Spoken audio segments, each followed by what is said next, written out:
the Monster Mile. I'm Bob Jenkins. We're set for 500 miles of activity in the Peak 500. It's a cool day here in Delaware, but it's a hot points race in the Winston Cup competition between Mark Martin and Dale Earnhardt. Remember what happened to Earnhardt in the race in June here? Well, he took wrench in hand and tried to get himself back in competition, but he suffered his only DNF of the year so far. He's gone on to win 8 races and put himself within 16 points of the points leader, Mark Martin. Now, what about Mark? Well, he's had his problems in the recent events. You remember this spin 2 weeks ago at Darlington. However, the crew has kept him in the lead lap and in the top 5, keeping him atop the point standings. In both races here at Dover last year, Mark tried desperately, but finished second to Earnhardt on both occasions.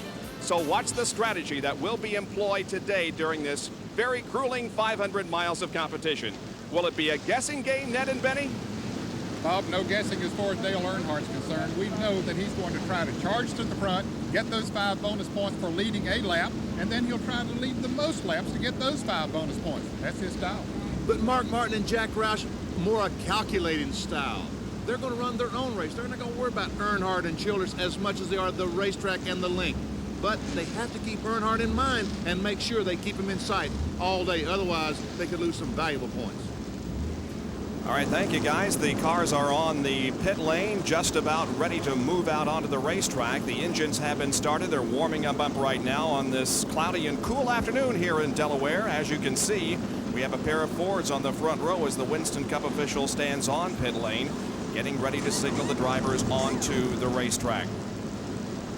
Clouds overhead, and as a matter of fact, the forecast is for the possibility of some rain showers by late this afternoon. We hope that they'll stay away so we can get the entire 500 miles in the Peak 500. The field begins to move away now on pit road, and let's now take a look at the starting lineup, the Sears Die-Hard starting lineup for today's Peak 500. The pole sitter from Dawsonville, Georgia is Bill Elliott in the number 9 Coors Ford, qualifying at 144.928. Jeff Bodine in another Ford is alongside in the front row. He's from Chemung, New York, the number 11 Budweiser Ford. Second row is Dale Earnhardt from Kannapolis, North Carolina, the GM Goodwrench Chevy car number 3, and Ernie Irvin from Modesto, California, outside of the second row in the Kodak Film Chevy car number 4. Starting in 5th position is Alan Kowicki from Greenfield, Wisconsin, the number 7 Xerox Antifreeze Ford, and then the points leader, Mark Martin from Batesville, Arkansas, in the Folgers Ford car number 6. Starting in the 4th row is Davey Allison from Hueytown, Alabama, in the Texaco Haviland Ford car number 28, and Harry Gant from Taylorsville, North Carolina, in his 350th NASCAR start.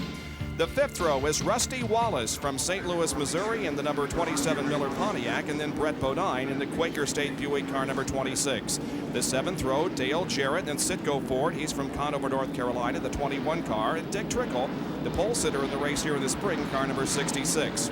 In the 7th row is Morgan Shepherd, car number 15, and Dave Marcus in number 71. And then the Petties in the 8th row, 42 Kyle Petty on the inside, and Richard Petty, number 43, on the outside. As you look at the rest of the starting lineup, we have one rookie in the field. That's Rob Moroso. All 40 cars now on the main straightaway here, headed into turn number 1, getting set for a green flag that will send us on 500 laps, 500 miles of competition in the Peak 500. Tommy Ellis starting car number 83 in the 16th row. That's because Lake Speed crashed yesterday afternoon in the final practice session and did suffer a broken shoulder, I believe it was, and so he is unable to compete. Now let's take a look at some of the winning streaks that are in danger of being broken. Darrell Waltrip has won a race every year in the past 15 years, but not yet in 1990. Bill Elliott and Terry Labonte have 7-year win streaks on the line. They have not taken a checkered flag so far in the 1990 Winston Cup season. The field now is moving through the 3rd and 4th turns behind the pace car, and in just a moment, we should be getting a green flag. And underway this afternoon, the pace car, a hard turn left, the crowd on its feet waving their hats and cheering their drivers, and let's see if we get a green. Indeed we do. The Peak 500 is underway.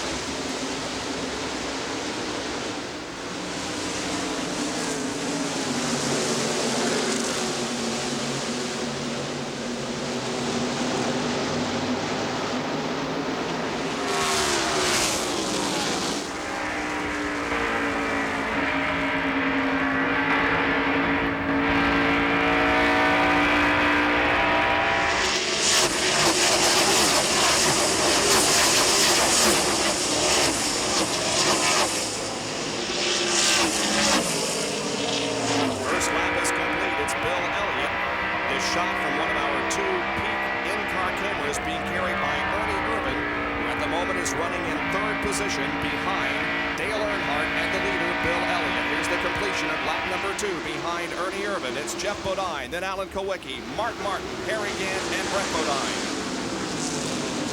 Earnhardt shouldn't waste any time getting by Jeff Bodine up behind Bill Elliott to get those 5 bonus points for leading the race.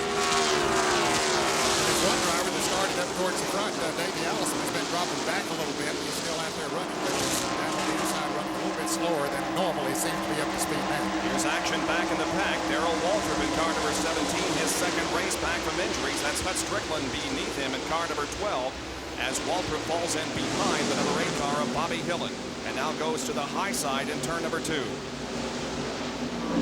Waltrip with an excellent third place performance last weekend at Richmond in his first race back from the injury suffered in a practice crash prior to the Pepsi 400. There's Derek Cope, who was the winner of the race here in February.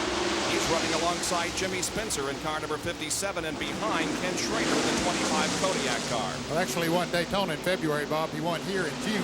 Okay. Derek Cope with 2 wins so far this year in the Purelator Chevrolets. He tries to move around Jimmy Spencer.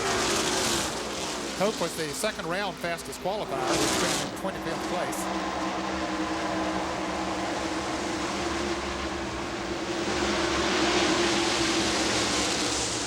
Spencer and Cope battling for position. Spencer able to hold Derek off for the moment. There's leader Bill Elliott and the advantage that he has over Dale Earnhardt here in the early going and Ernie Irvin. Very significant advantage, as a matter of fact. And look, we see the smoke coming off the 3 car already.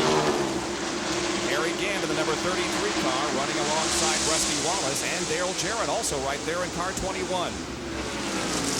We had 7 Fords starting the event here, and all of them qualified in the top 13. We're accustomed to seeing Barry Dodson, the crew chief on that 27 car. Today, the crew chief duties are being held by Jimmy Makar. Barry Dodson not here this week with the team. He has resigned from that position as crew chief on the car in order to devote more time to a new team that will be forming next year with Mickey Gibbs as the driver. Well, Harry Gant finally got around Rusty Wallace. Here's Davey Allison. He had dropped back a little bit, now moving on the inside of Dale Jarrett. And Jerry Punch, do you have a report on what happened today at the start of the race? Indeed, Ed. What happened, they put a vent inside the left side of the driver's door this morning to get him some air. When he took the green flag, that vent sucked up some dust and debris inside the car. The debris got up on his goggles and he couldn't see for about a lap and a half. He had to pull his goggles off and clean them. Now he's got them clean, so he's back to racing. Well, he started in 7th position. He now is running in 12th position. Second problem for Davey Allison in 3 races right at the beginning of the event. Remember, in Darlington, he came in on the pace lap to secure the steering wheel with the pin. And now a problem here at the early going for Davey, but he's up to speed right now, right behind Dale Jarrett in the Citgo car. Rusty Wallace looking inside of Harry Gant. That's Rusty in the black 27, Harry Gant in the green and white 33. And Bob, these cars are going down the back straightaway. At this point, about 150, accelerated up to a maximum of 160 miles an hour there as they drive off in the corner. And the pole sitter averaged 144.9. That was about a half second off the one-lap track record held by Mark Martin. Now Harry Gant and Rusty Wallace continuing that battle for position. Fellas, it looks like Harry Gant is trying to work himself a groove up in the second groove. He likes to run high on this racetrack, almost any racetrack, and he's already up there in the second groove. The lower groove is working for Rusty Wallace right now, but he's not able to move around yet.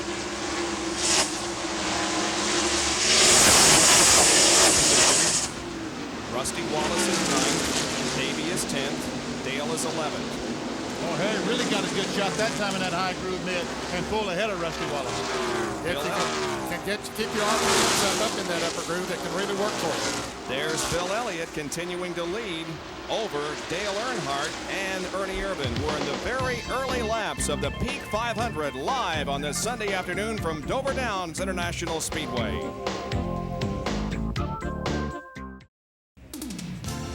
We have completed 13 of the 500 laps that will make up the Peak Antifreeze 500 here at Dover with Elliott, Earnhardt, Irvin, Bodine, and Kowicki, the top 5. There's the leader, Bill Elliott, with a pretty good advantage on the number 3 car of Dale Earnhardt and Ernie Irvan. The number 27 car of Rusty Wallace beginning to drop back just a little. He nearly lost it a lap or so ago, drifting high up in turn number 2. This is Kyle Petty's in-car camera. Mark is having a great run out there in the Big Apple Market Chevrolet as Kyle tries to move on the outside. Marcus gets him running room out there. They come awfully close coming off of turn 4.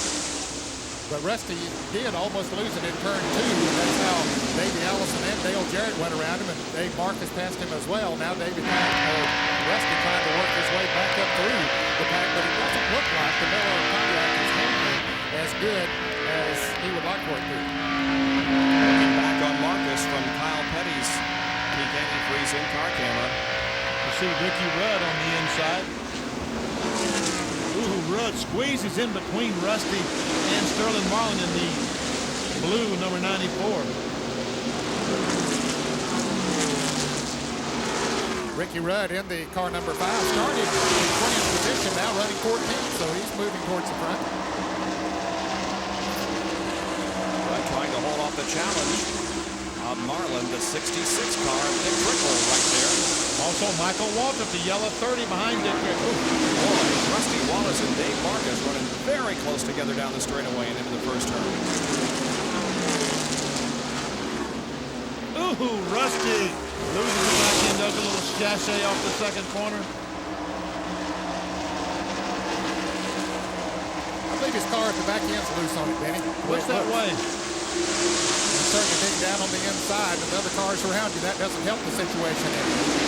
Let's go to Jerry Punch for a report on Rusty Wallace's what appear to be early problems. Well, I think Ned was exactly right, Ned. The back end is very, very loose on that Miller Pontiac. Rusty having a hard time keeping the back end underneath it. He's got to be very careful in the turns. In fact, he got together with Davey Allison, according to Rusty on the radio a little bit ago, so he's going to have to tiptoe for a while. As Sterling Marlin now makes a move and moves around. We'll get side by side with Rusty. He'll make the move, try to go around Rusty Wallace. He tries to bring the car down in turns 1 and 2. Marlin tries to get the advantage on the inside, so his car is very, very loose. Rusty Wallace and Sterling Marlin, nose to tail. Ricky Rudd and the 71 of Dave Marcus now in a battle for position. Michael Walker and the Country Time Lemonade Pontiac number 9 into that picture now. And right behind him is Dick Trickle, and I think Terry Labonte behind him, yes. Now Trickle has backpedaled just a little bit. He started in the 12th position, but he has moved back just a little bit. It looks like he's got the Cale Yarborough Truck Arctic car on the go now. Rusty Wallace is still trying to get by Dave Marcus.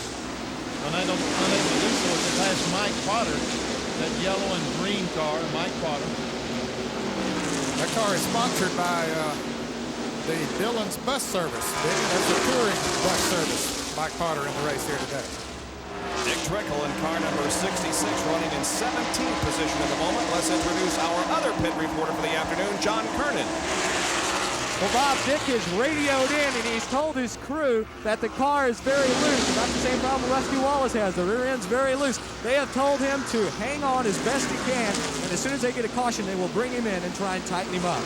So a couple of drivers experiencing handling problems here in the first few laps. And I'm sure the viewers look at that and listen to that and say, why? These fellas have been here 2 days practicing. Why can't they get it right? Folks, the weather's different. Everything is different. There's cars around you. I wish I knew the answer. If I knew the answer to that, I'd be a multimillionaire. I wouldn't have to put up with Bob Jenkins. More than you make working for ESPN. Much more. Terry Labonte is in the number 1 car, and Rob Moroso is following him. There's Dick Trickle running in 17th position, and Terry Labonte, 18th spot. Right behind him is Rob Moroso in car number 20, and then comes Ken Schrader. Labonte, of course, also making an announcement this weekend concerning his plans for the 1991 season. That car, the 1 car, will be driven by Rick Mast for the next 2 seasons, as a matter of fact, as Terry Labonte goes back to the Billy Hagan team. Bill Elliott continues to roll along in the lead. That's his advantage on Dale Earnhardt. And the Goodyear Tire and Rubber Company will be donating $1,000 in his name to the Winston Cup Racing Wives Auxiliary. Pole sitter Bill Elliott, a $1,000 award through Goodyear Tire and Rubber Company. Bob, he had opened up a pretty good lead. Earnhardt is beginning to cut down on that lead a little bit. There's Alan Kulwicki and the points leader, Mark Martin. He is running in 6th place. Alan Kulwicki is 5th and Mark Martin is 6th, matching the number on the side of the car. All Fords and Chevrolets in the first 6 spots. A Ford, 2 Chevrolets, and then 3 Fords. Well, that's no indication right now that Mark Martin is trying to run down the leaders. Benny, he's running that calculated race that he spoke of at the top of the show. But he certainly would like to get up there and lead so that he can register those 5 bonus points. He will if he can easily. He'll go up and get those 5 bonus points. Otherwise, he'll wait till the 400-mile or 450-mile mark before he does anything that's irrational or uncalculated. Elliott, Earnhardt, and Irvin, the top 3. Let's take a look at the top 20 as they stand right now at the completion of 30 laps here in the Peak Antifreeze 500. Stay with us for more exciting action from Dover International Speedway in Delaware.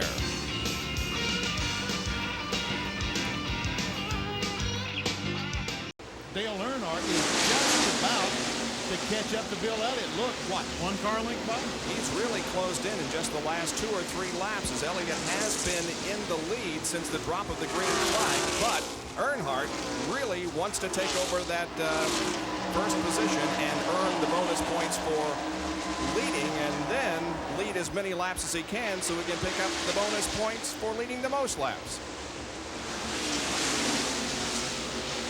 Tommy Ellis is driving that yellow number 83 again, originally assigned to Lake Speed, who crashed yesterday in practice. And Lake did break his shoulder blade, but I understand that he's in good spirits and okay. This is kind of an interesting statistic here. The bonus points, that is points for leading and leading the most lap. Earnhardt has accumulated 125 and Mark Martin only 65 of those bonus points. And we have said in past championship battles, Bob, that those bonus points mean so much. And that's what Rusty Wallace kept saying all year in 1989. The bonus point that it possibly did because he looked back over 1988 when he lost the championship and said, hey, had I tried a little harder to get those bonus points, I could have won the championship in 88. So he strived to do that in 89. He won the crown, and Earnhardt knows very well how important those points are. So he's trying to get as many of them as he possibly can, and has certainly done a good job this year. And Earnhardt all of a sudden has lost 4 or 5 car lengths. It looks like that in getting up to Bill Elliott, he may have used the tires and got them a little bit too hot. Now he's going to have to just run easy for a couple laps, cool them off to make another charge. And you wonder, Benny, if when he pulled up on Elliott, got a little bit closer to him, if it maybe intended to make his car a little bit loose from the air that's coming off of Elliott's car, especially if those tires are heated up. We're inside Ernie Irvin's car with the Peak in-car camera. Ernie Irvin running in 3rd position. Right there, 130, 35 miles per hour in the middle of the corner. That's the slowest that these cars go around the monster mile. Now down the straightaway, up to 160 at this point. Down in the 24-degree banking. Let McCarthy, we saw him test the car with his steering wheel just a moment. His car a little bit loose as well.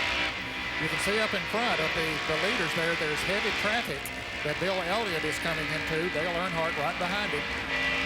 They have some very heavy traffic to maneuver through. Oh, looky here. And you know that Earnhardt is just waiting for an opportunity to drive by that Coors Ford. Look at him smoke the tires trying to get under Bill Elliott. Now Elliott goes by Jeff Purvis. Jeff Purvis. That's Neil Bonnett's car. That's the coach. Sponsored car. Making its debut in Winston Cup competition. The team is Jeff's 2nd race in Winston Cup competition. Out to catch up to Greg Sachs in the 18 car. And Richard Petty. And right in front of it is Derek Cope, the winner of the race in June. So Bill Elliott and Dale Earnhardt sit in a blistering pace early on. Let's see how Elliott handles Greg Sachs and the others ahead. Well, he's going to try to go under him. It looks like as he comes off of the turn. And Earnhardt's going to try to go on the outside of Bill Elliott, following the Greg Sachs car up high. He hopes now that Greg will pull down low, and he's going to run Elliott in behind Jimmy Horton there, it looks like. Earnhardt will get the lead. And that's how it's done in traffic. Earnhardt will now have to lead across the scoring line to be credited with the 5 points, and there it is. So Dale Earnhardt does pick up 5 bonus points for leading a lap, and he's now the lead of the race.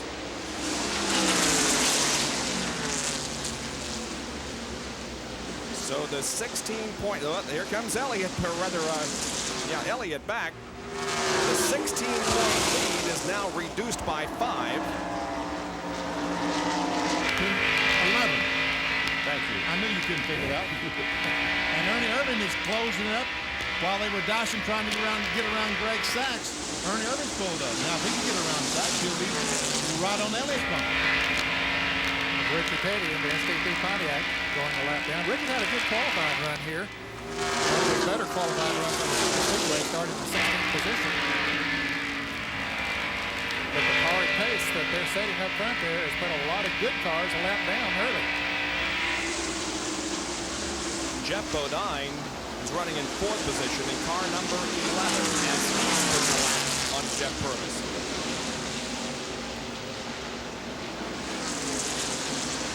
Jeff Bodine was the outside front row starter, started 2nd, now running 4th.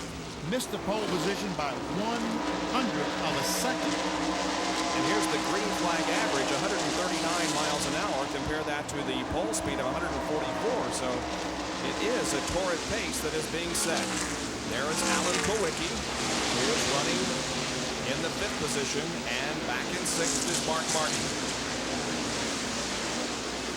I would think that Mark Martinet is exactly where he wants to be. There's not really a lot of traffic in front of him, not a lot of traffic behind him. He just has to run for 200-300 miles now. Yeah, he's in a good safe position there, running along where he is. He knows that he doesn't have quite enough speed now, even if he pushes the car to the limit to get up there and take the lead and get those 5 bonus points. So there's no point in taking any chances, and hope that that'll come a little bit later. Next, in the scoring serial in 7th position is Brett Bodine in the Quaker State Buick car number 26. And we have an in-car camera with Brett. That's Jimmy Horton, directly in front of Brett Bodine, and they're behind him. There again. Dale Jarrett on the inside. And Davey Allison right behind Dale Jarrett. Those 3 cars, Brett had pulled away from them for a little while, but they now have run him down. So they could have a battle for the 7th position here before long. Brett Bodine running 7th, Dan 8th, Jarrett 9th, Davey Allison in 10th place. And Kyle Petty is right where we saw Kyle right at the top of the screen in 11th spot. There's a shot from Kyle's car, looking at Davey Allison directly in front of the 10th place car. And he is gaining on that group of cars. He was pretty far back when he got out of some traffic, so Kyle is on the move. Well, I had stopped by the truck today, and Felix and the crew seemed to think that Kyle was going to run good today. Get a sandwich. Never miss a meal, right? Never. Bill Elliott now runs 2nd to Dale Earnhardt, who's the leader of the Peak 500 from Dover Downs. We'll be right back.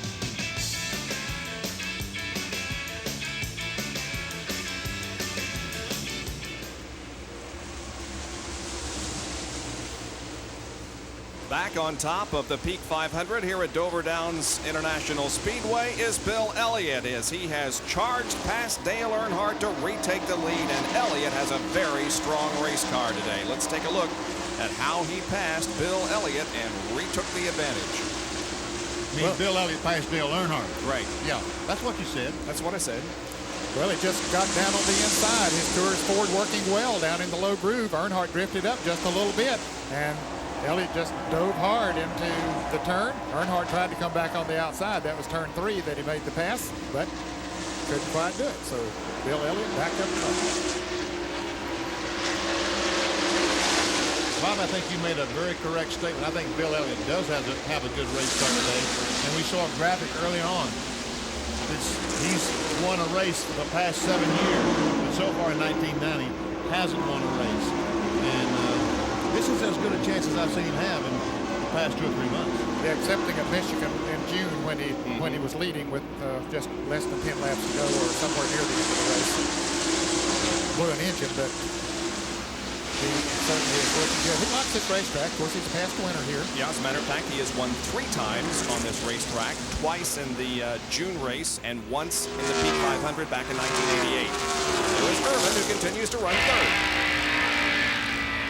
And he's not letting Earnhardt and Bill Elliott get too far ahead. He's keeping them in sight. And back in 14th position, there is Dave Marcus on the left of your screen in the 71 machine, doing a fine job. The 30 car, of course, is Michael Waltrip. There is Ken Schrader and Sterling Marlin. So Marcus running in the 14th position. He started 16th. No, he started 14th, so he's holding his own. His sponsor, Mike Miller, isn't from Pennsylvania, not too far away. I'm sure that he has a lot of people here today rooting Dave on. Yeah, he's the apple man. Brought all the team members a bushel of apples this week. Gave to every crew in the garage area. Good apples, too, Bob. Yeah, they are. You might know I would know, right? You had one with your sandwich, right? Well, apples are good for you. Apple That's a day. right. Keeps the whatever, doctor Dr. going.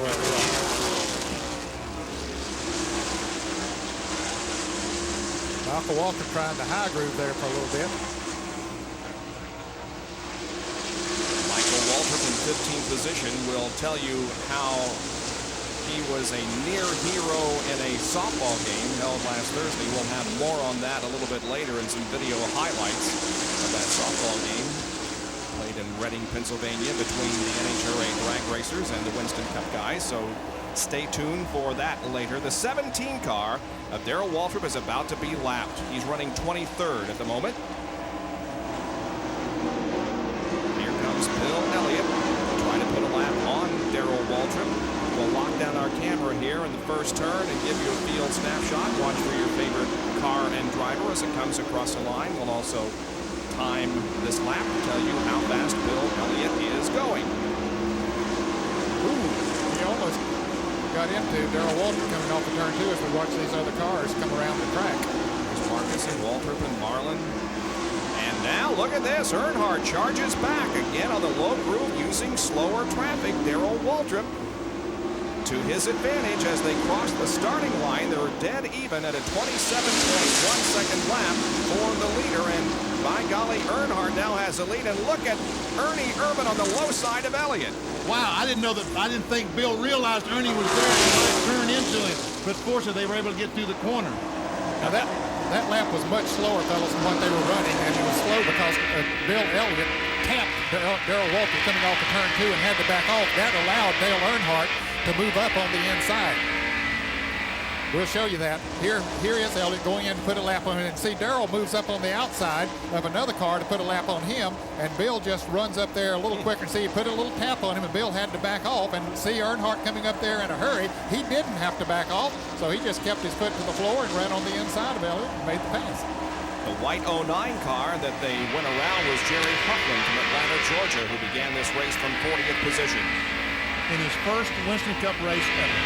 So it's now Earnhardt back on top. Bill Elliott running in second position as we ride with the third place driver of Ernie Irvin in the Peak Performance Race Cam. 65 laps are in the books. No caution so far. It's been all green in the Peak Antifreeze 500.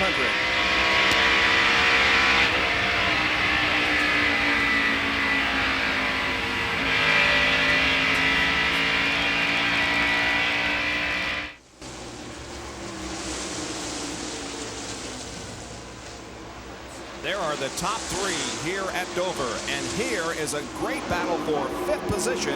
It is Alan Kowicki and Mark Martin going at it, and Mark has been running back there now for several laps and apparently has decided it's time to try to make a bid for that 5th spot.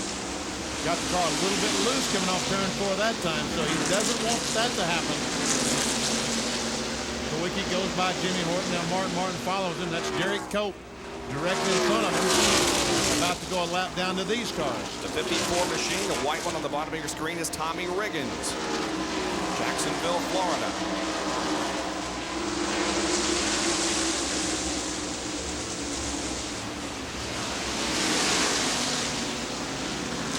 Wicki will look to the inside of Derek Cope coming off the second turn.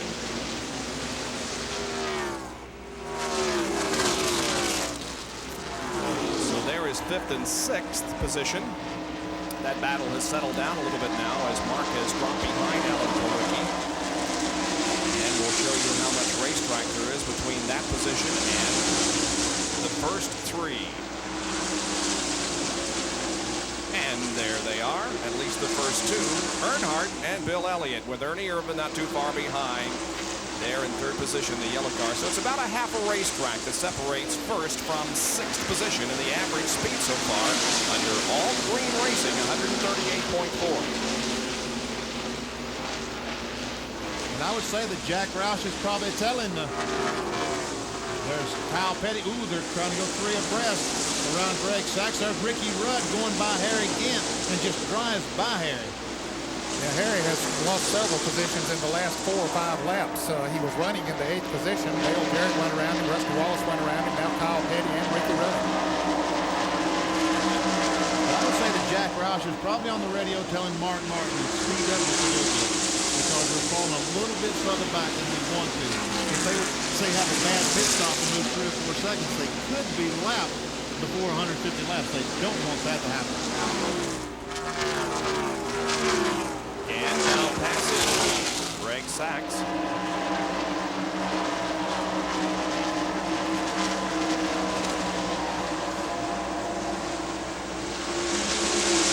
We also have pit stops coming up in about 10 to 15 laps. This is continuing to go green. A couple of cars have dropped out and gone behind the wall. J.D. McDuffie, car 70, and Jerry Hufflin in the 09 car. We saw some smoke coming from that car. And it has now gone behind the wall. There's the 5 car, Ricky Rudd. And ahead is Kyle Petty, car number 42. Looking back now on Ricky. And conversation between Kyle and Gary Nelson as crew chief.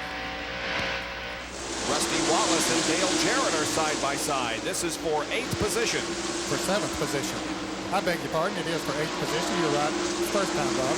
Now, Rusty moves into 8th. He had dropped back there, but the car seems to be working better for him now. Maybe it just found the groove that Miller Pontiac runs in.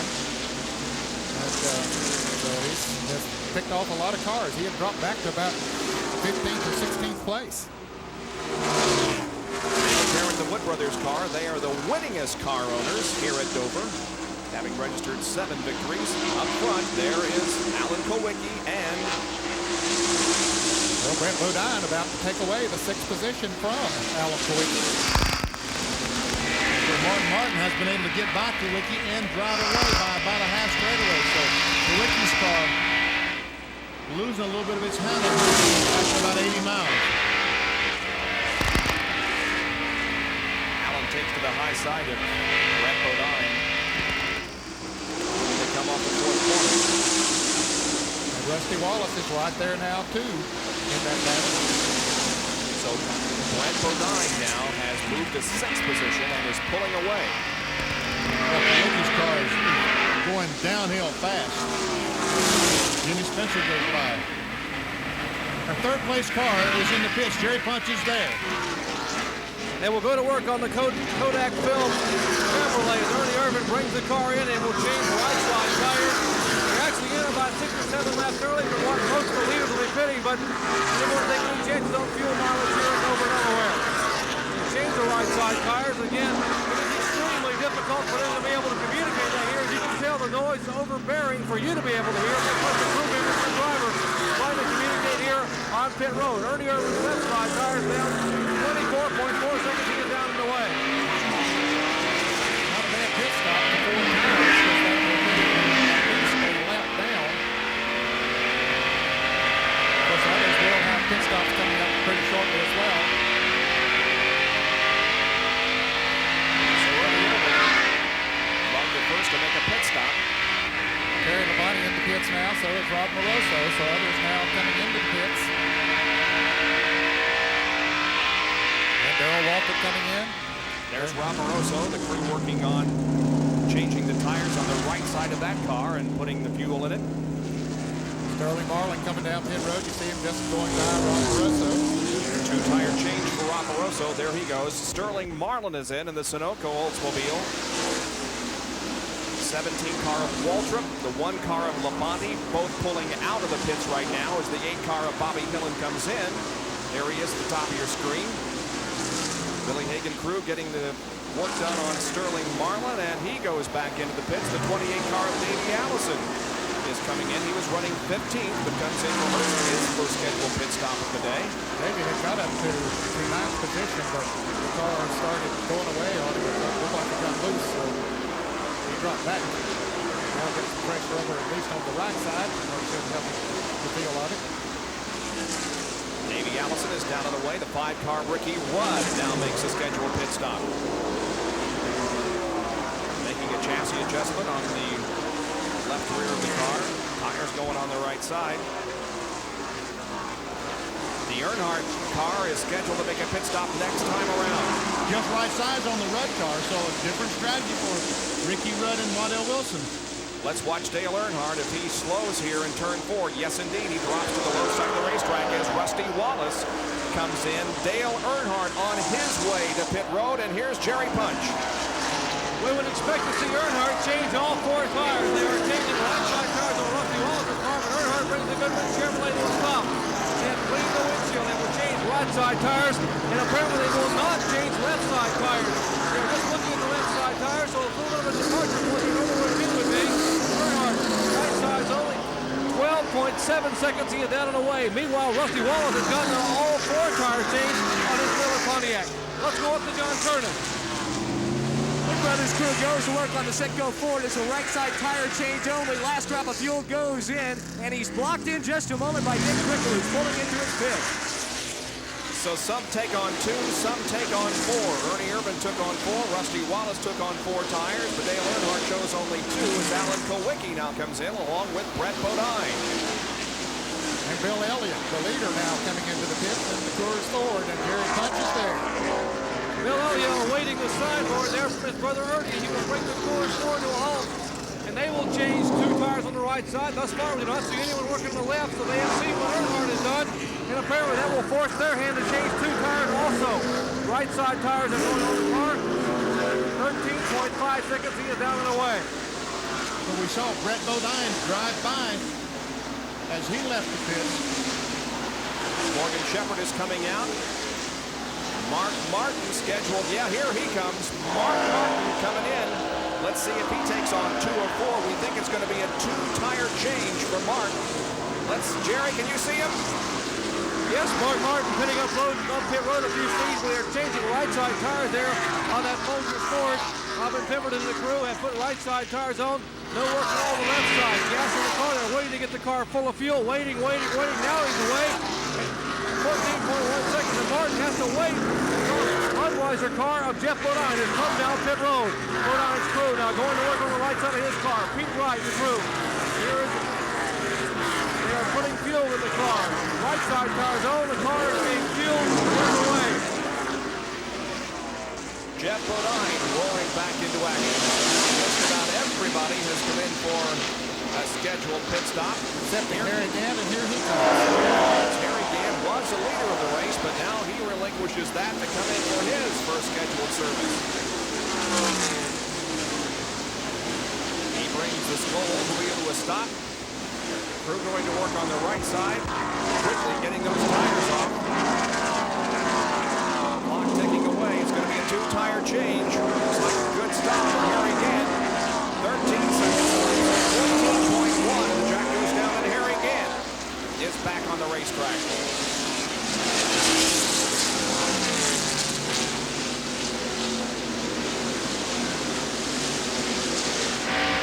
We believe the leader to be Dale Earnhardt, car number 3. Earnhardt is the leader.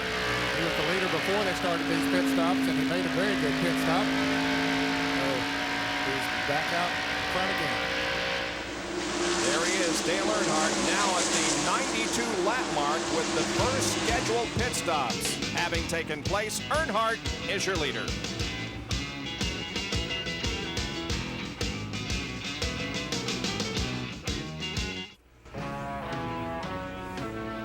NASCAR Winston Cup Racing at Dover International Speedway in Delaware. Some nice fishing lakes nearby, but we've got some roaring action for you on this Sunday afternoon from the racetrack as Dale Earnhardt in car number 3 is now the leader of this race, nearing the 100 lap mark. Running in second spot is Bill Elliott, third Alan Kowicki, fourth position.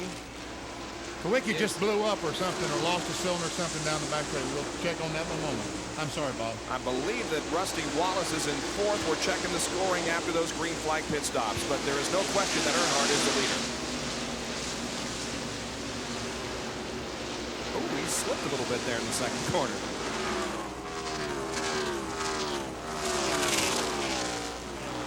Now there's Brett Bodine right behind Dale Earnhardt, and we presume that Brett is a lap down. I believe he is. I believe that they probably changed 4 tires on that Quaker State Buick, and that's one reason he's able to run Earnhardt down. He is gaining on Dale Earnhardt. Earnhardt had a fast 2-tire change. Brett Bodine had a fast 4-tire change, but it did go a lap down.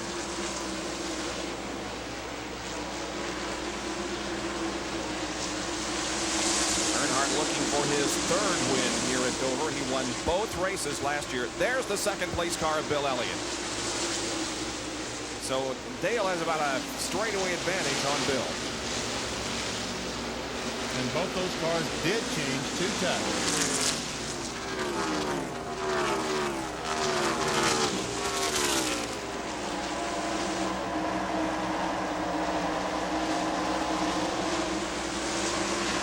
Earnhardt now completing 101 laps.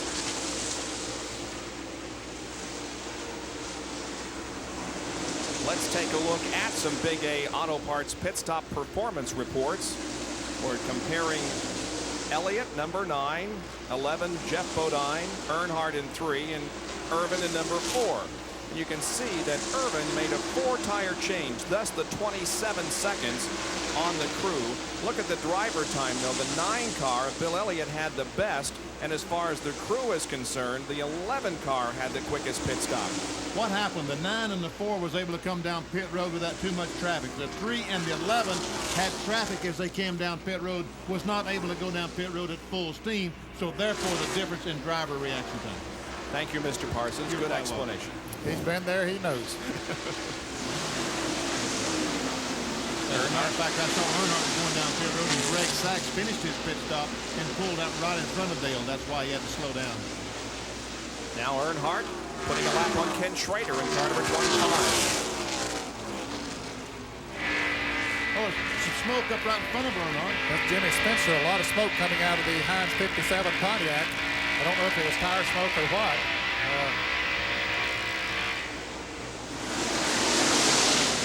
That scares the driver to death when you look up and see smoke. There is Jimmy Spencer still showing some smoke. John, what's the problem? Well, Bob, Jimmy and Dale Jarrett coming down the front stretch on about 2 laps ago got together, and as I saw Jimmy come off of turn 4, I saw the smoke off the left rear tire. What it looks like to me is that a little bit of the sheet metal has been, the fender has been bent down, so it is touching the tire when it goes into the turn. There is some smoke coming, it looks like, from the left rear of the car. He's getting the black flag because of that smoke. And he certainly doesn't want to stay out there and run too long if the sheet metal is rubbing the tire. Looks like he's slowing down to come into the pits now, because if a tire goes here on this racetrack, it can be devastating. Here's Spencer coming into the pits. We have this on the rear of the car looked at. This is hammer time. We also see him back on the left rear of the car with a chassis adjustment. Taking a little wedge out.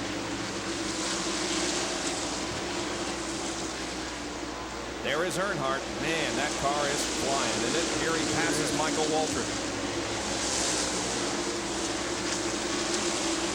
You mentioned, Benny, that the 7 car of Alan Kowicki began to slow down. Jerry, what's the story with that situation? Well, Kowicki has lost at least 1 cylinder in the ZRX Ford, and apparently the car is getting worse. The car really sputtering now as he came by us the last couple of laps. Paul Andrews and the crew really are helpless here.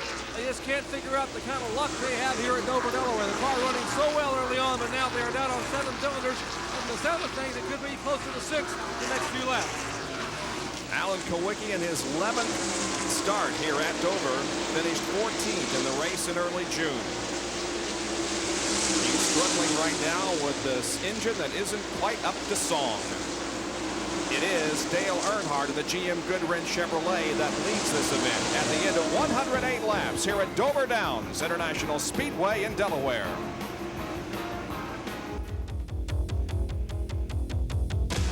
Winston Cup replays are brought to you by Purolator, the world's largest filter company.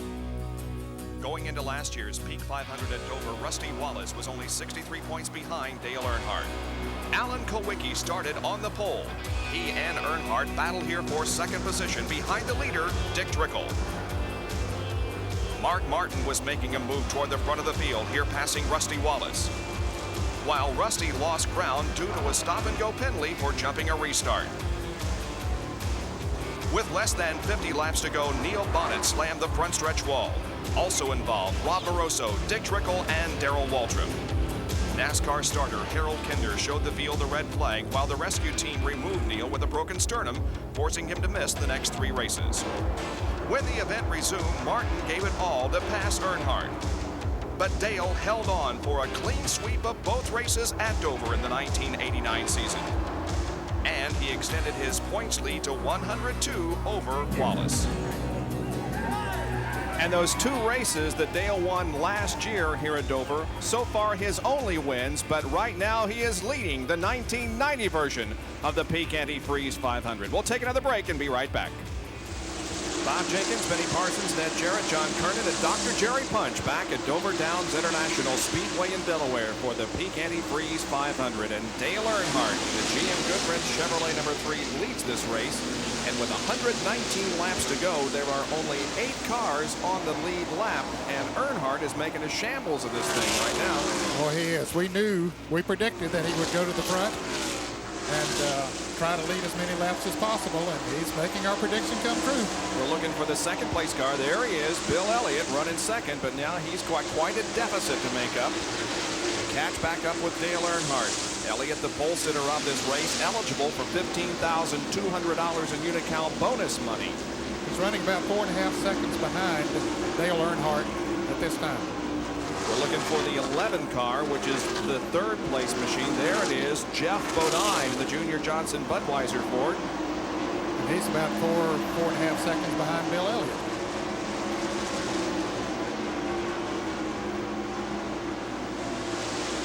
Jeff Bodine running in 3rd. In 4th position is the number 4 car, the yellow machine, driven by Ernie Irvin.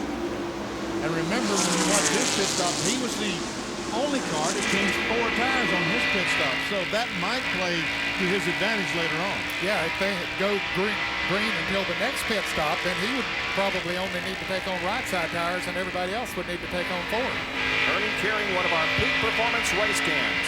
That's Jeff Purvis in the 51 car, Neil Bonnet, the owner of this machine. Looking for 4 races in 1990 and more in 1991.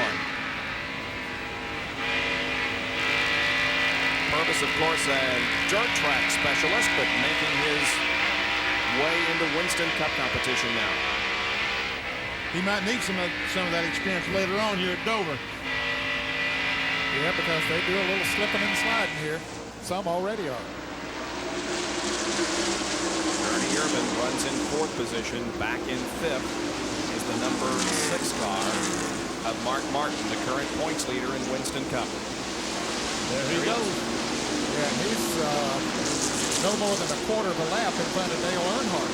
Earnhardt's about 3/4 of a lap ahead of Mark Martin. And that's something that the Jack Roush team does not want to do, is get a lap down. Well, you can say that again.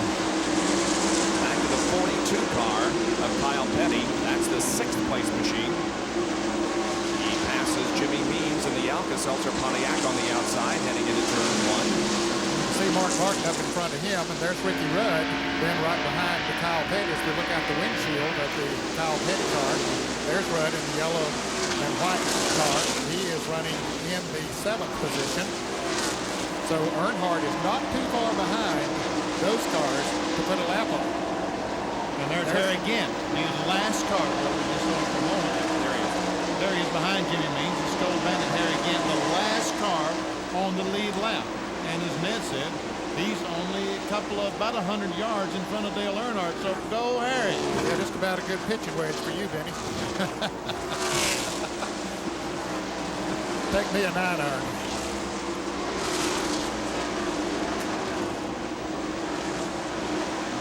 Jerry, what strategy is as far as pit stops are concerned at this point? Remember last year when Dale Earnhardt won both of these races, he was able to build up the size of a lead under the green flag. Then he was able to take his time and change all 4 tires under the green, which forced everyone else's hand and made them change 4 tires as well. That's why they only changed 2 tires on that first yellow flag pit stop. They wanted to get back out front, run as hard as they possibly could, build up that sizable lead under the green. The next pit stop they make instead of the green, they'll change 4 tires. That will force everyone else on the lead lap to do likewise, or else they'll get lapped in the pits or get lapped on the racetrack. I guess when you guys are driving, you did employ this pit strategy that Jerry just talked about, but did you take that much time to think about it as these guys do? I think they take more time and there's more strategy involved now than there was back then. However, when I was driving race cars, there was a lot of strategy involved. You figured gas mileage. We didn't have to change as many tires when I was driving, Bob, as they do now. In fact, many times we've run a 500-mile race on St. Arlington and only changed the right side tires maybe twice and the left side tires once because we're running very hard rubber compound. But now they change, well, we see them change at least every 100 miles. The number 21 car, Dale Jarrett, currently being shown in the 9th position. We're looking at the back of the car to see if we can see something that has been reportedly coming out of the car. There's just a little bit of something coming out of the back. I would say the car is overheating. Most of the cars, the radiator overflow plastic tube goes all the way the length of the car and comes out the right rear. The reason they don't want to dump that water under the wheels of the race car, they want to dump it on the racetrack and let some other car get in it rather than them get in it. And John Kernan is down with Leonard Wood. What does Leonard say, John? Well, maybe let's find out. Leonard, what's the problem with the car? Well, we asked him if it was overheating, and he said it wasn't, so I don't know what it is. But the report that something might be coming out of the back of it. You have no idea what it could be. Well, it could push a little water out and then eventually quit.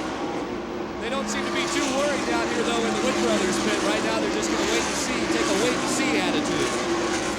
One thing about it, it will quit.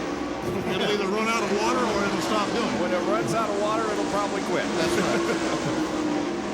132 laps completed, and now we see Harry Gann about to go a lap down. Harry Gann in 8th position. The leader is Dale Earnhardt in the Peak Performance 500 at Dover. We're back at Dover Downs in Delaware for the Peak Performance. Oh, and Ernie Irvan has crashed in turn 2. Ernie Irvan into the wall in turn number 2, bringing out our first caution of the afternoon. Got in pretty hard coming off of the second corner. And watch all these guys try to race Earnhardt back to the line to keep that lap, as Ernie Irvan still has a car. And Earnhardt's going to try to get up there and pass Mark Martin and put a lap on him. Kyle Petty is trying to get a lap back. And Ricky Rudd down on the inside trying to stay in the lead lap. And Martin is going to stay in the lead lap. He just made it across the line ahead of Earnhardt. Wow, that could be a championship. There's the live in-car camera being carried by Ernie Irvan. Here is a replay of what happened between turns 1 and 2. Looks like Ernie goes in the corner, gets the car loose going in and just never able to get it back. The car spins and he comes up the racetrack and hits it with the left front. And then the rear goes into it, but the front was where he sustained most of the damage. And that'll be damage, Benny, that might, it'll certainly slow him down. I'm sure they'll work on that Kodak film Oldsmobile, or Chevrolet it is now, and try to get him back out there, but he will not be competitive the rest of the day. You know, that right rear tire is, I don't know, we might have to, it looks like it's flat. Yep. We won't speculate that what happened. We'll maybe get a word with him later. Irvan limping in the pit area right now as the field is under caution for the first time. Of course, the pits are still closed. The pace car has not picked Dale Earnhardt up yet, and so that's why the pits are still closed. It might be a good thing because Ernie Irvan's got a portion of it blocked. I don't think he's going to be able to get down to his pits.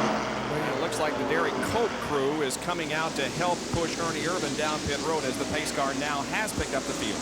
Yeah, they're helping him push him down pit road. As soon as he get out of the way of their pits, then they're going to let him go and let somebody else get him out of the way of their pits until he gets down to his pit. Yep, he's going to be in the way of somebody, no question about it. Irvan, there you can see the pit crew standing by, waiting for their driver to come in. And there we see Ernie's crew running down to try to get the car. The Sitco crew, the Wood brothers, went down and tried to push him out of their way. Everybody wants to get rid of Ernie, right? Yeah, right. Get out of my way. Well, he's They did not open far. pit road. That was a good idea that NASCAR. They did not open pit road. So it will be open next time because of Ernie Irvan going slowly down pit road. The pits remain closed.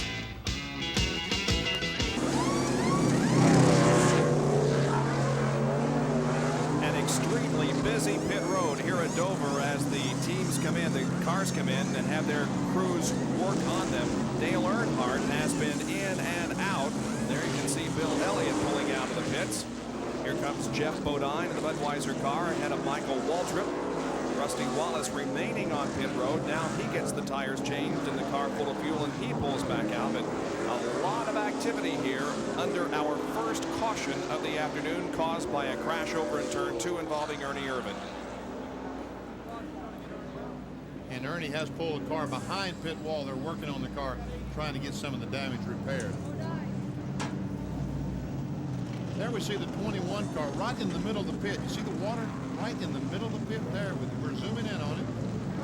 The water was still steaming out of the rear of that car. So if that's coming out of the radiator, that car can't last long.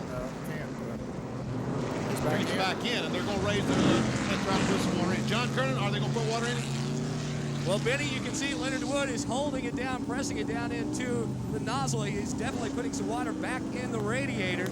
And Dale just sitting here. It's a good thing to have this caution. This could be a lifesaver for this motor. Now enough water is in to put the hood down. They got to get the pins back in. As you see Andy Wood and Leonard Wood go to work, along with another crew, but they get the pins back in the hood, and Dale is away. We are under caution because of this crash involving Ernie Irvan. And here's a replay of it. He's the yellow car coming around the first turn. Goes in the corner, and all of a sudden, the car just goes into a slow spin, comes through the corner. Remember, he was doing about 135 when this started. He's probably down to 80 or 90 miles an hour, but still, that's pretty hard. Now the real-time in-car camera shot from Ernie. Turn 1, down in the corner. Listen.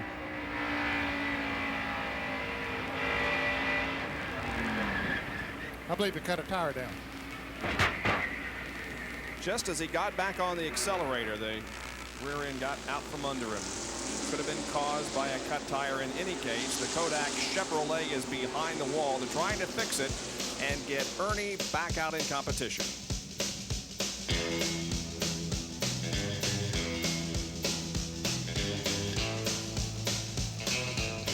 Crash involving Ernie Irvan. The lead continues to be held by Dale Earnhardt. There are only 5 cars on the lead lap.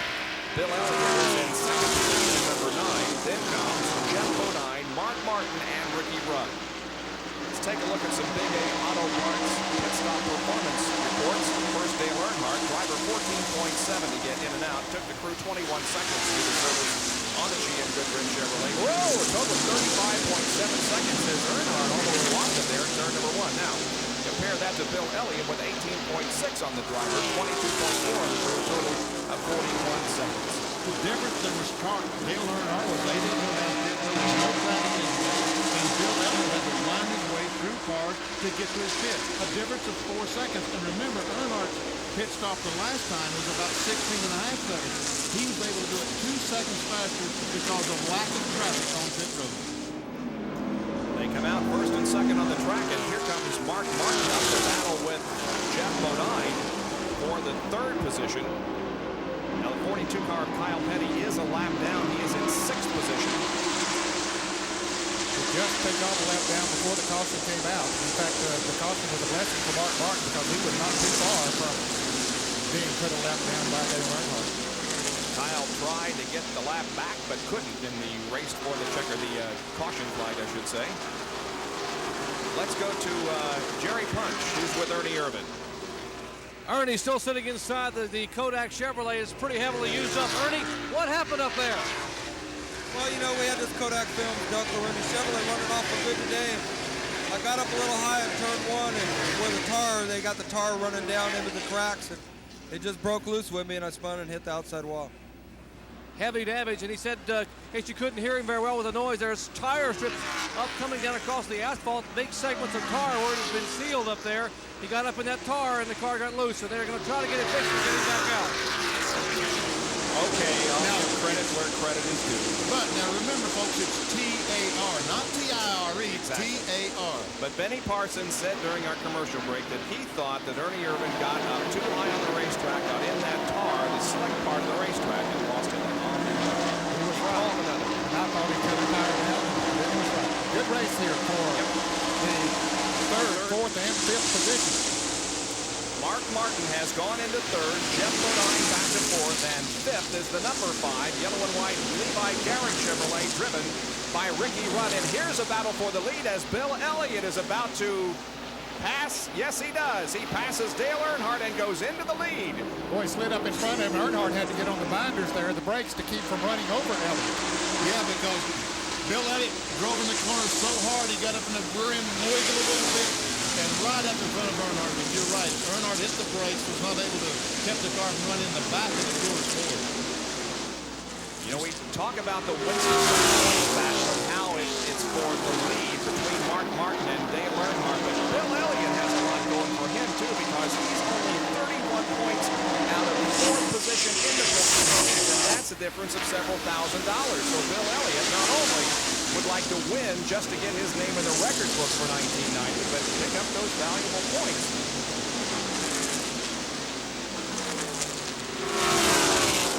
Dale Earnhardt, we saw some smoke coming from the apparently tire smoke. That car is not handling the way it was before. Apparently the set of tires he has on it now is mismatched a little bit.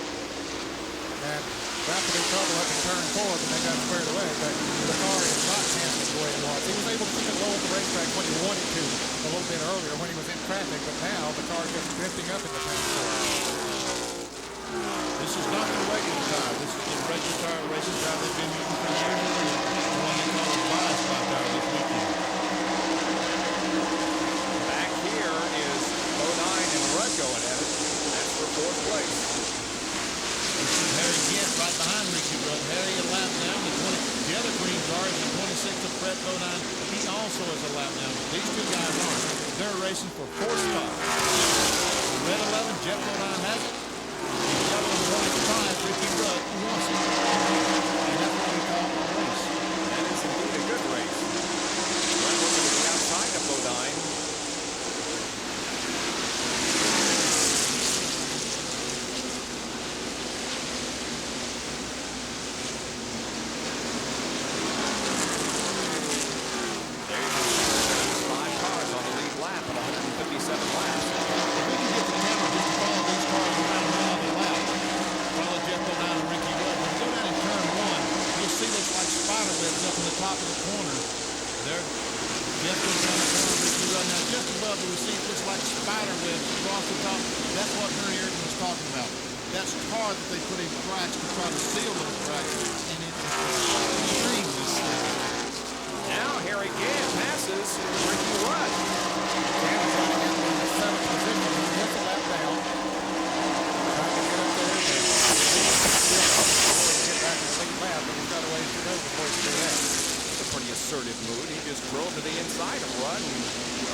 I was talking to Richard Childers just a minute ago, and he says that Dale said that when he went into turn 1, the car just slid out from underneath him about once or twice, or over a couple of laps. That's why Elliott went around him.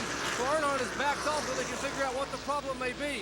A couple of drivers, including Earnhardt, reported that possibly the car number 2, that is a car owned by D.K. Ulrich and driven by Jim Sauter, may be losing some grease out of the rear of the car. So NASCAR and other people are watching that car number 2. The rear of that car is darkened, watching for possibly some oil or grease coming out of that car. But Earnhardt's going to have to back off and get that car dialed back in.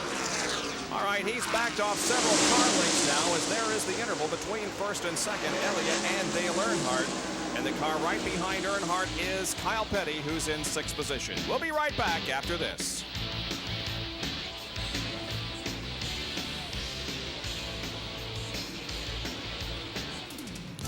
166 of 500 laps completed in the Peak Antifreeze 500. It's Bill Elliott leading, Dale Earnhardt, Mark Martin, Jeff Bodine, and Ricky Rudd. Those are the only 5 cars on the lead lap.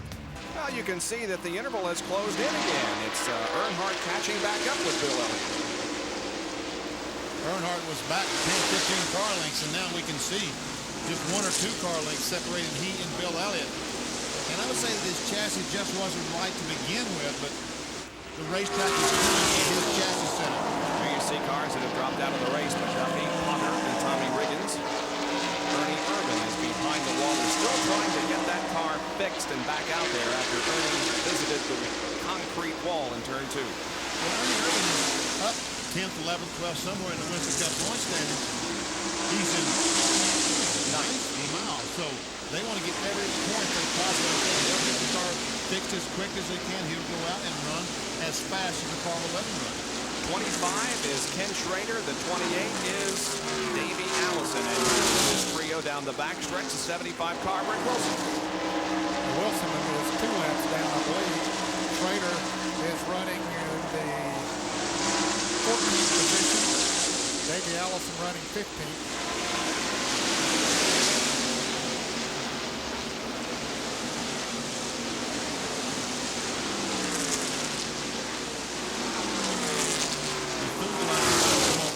Wilson's car. That's the tank that you see blowing the decal. Yep, down the right front corner of the car. It's blowing around. Schrader all over him now. To the inside in turn 1, trying to get around Rick Wilson. Rolls alongside of him in the second turn. And Rick now powers him down the backstretch. There's Ken Schrader running in 14th position. Right behind him in 15th is Davey. Looks like a raccoon bandit. Who does? Davey with his hat pulled down and the shaded in his eyes. Tell him you said so. Now Davey's going to try Schrader on the outside, but he says, no, maybe that's not the thing to do. We'll get a run and start trying to get on the inside. But that won't work either. As wide as this racetrack is, you would think that there's no problem just drive around the other car. But the groove or preferred place around the racetrack is just faster than anywhere else.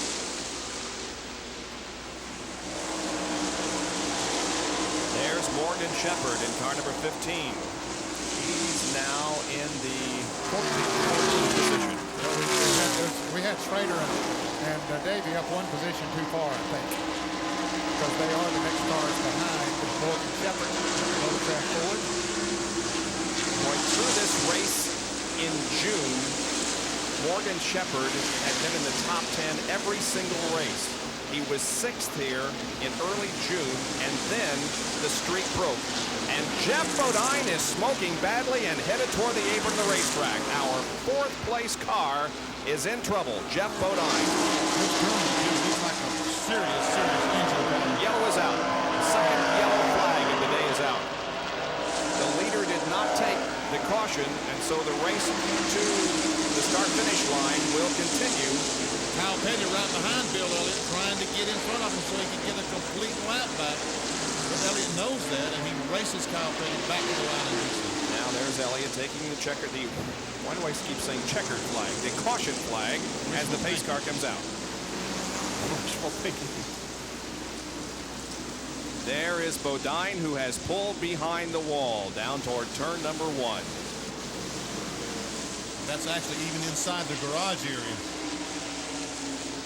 The NASCAR track crew will come out and check the racing surface for any oil or other moisture that might have been laid down by Jeff Bodine. And meanwhile, the pits will probably open this time, and they'll hit pit road about 40 of all at one time. Another busy pit stop segment coming up. Pit road is open now. Green flag waving. You can see that guy just beyond the unical. There he is. You can see him a little closer. Let's go to Jerry Punch, who's in Bill Elliott's pit. Here he comes, Jerry. Well, they'll definitely be able to watch each other pit here as Elliott and Earnhardt both pitting about 15 feet apart. Elliott brings the Taurus forward to a halt.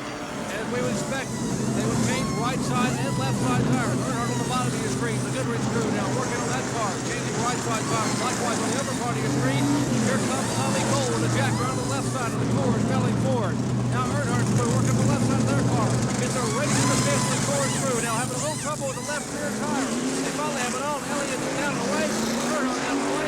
Bill Elliott will lead Earnhardt and Mark Martin down pit road. Elliott, Earnhardt, and Martin, it seemed, went down off the jack at exactly the same time and charged out of the pits, but they'll come out in that order: Elliott, Earnhardt, and Mark Martin. The yellow remains out here at Dover for the second time this afternoon in the Peak Antifreeze 500. We'll be right back.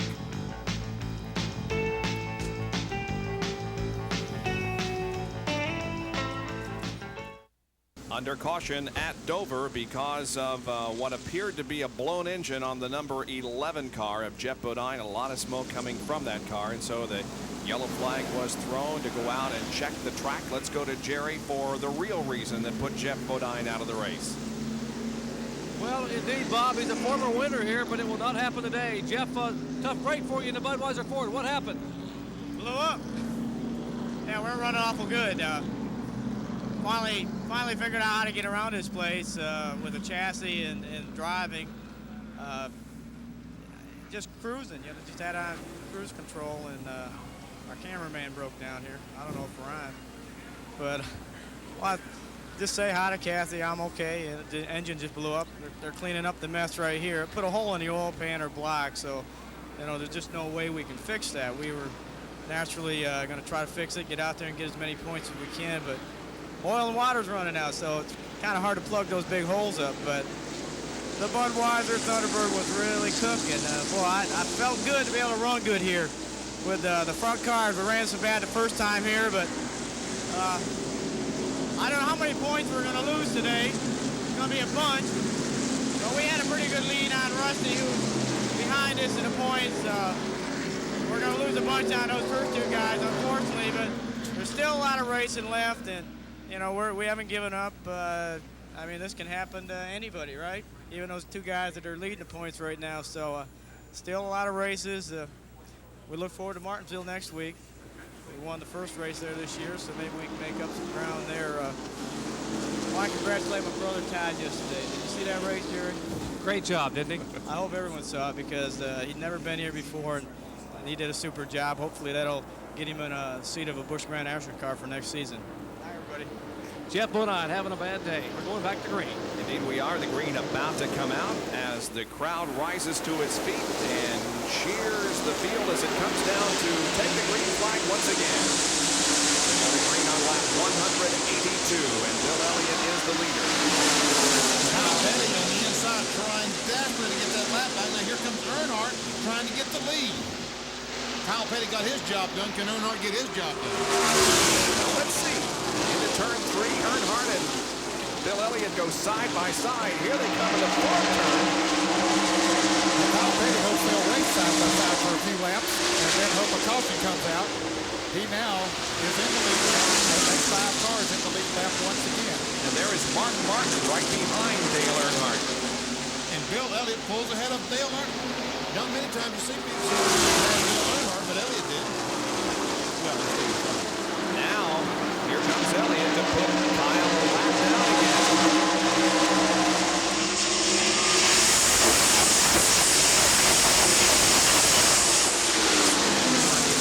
Job done. Elliott passes Kyle Petty, puts him a lap down again. Now here comes Earnhardt to try to do the same. Mark Martin is a 6-car right behind Dale Earnhardt. Boy, does he sit in the catbird seat now. Well, you know, Benny, you said at the top of the show, you got to keep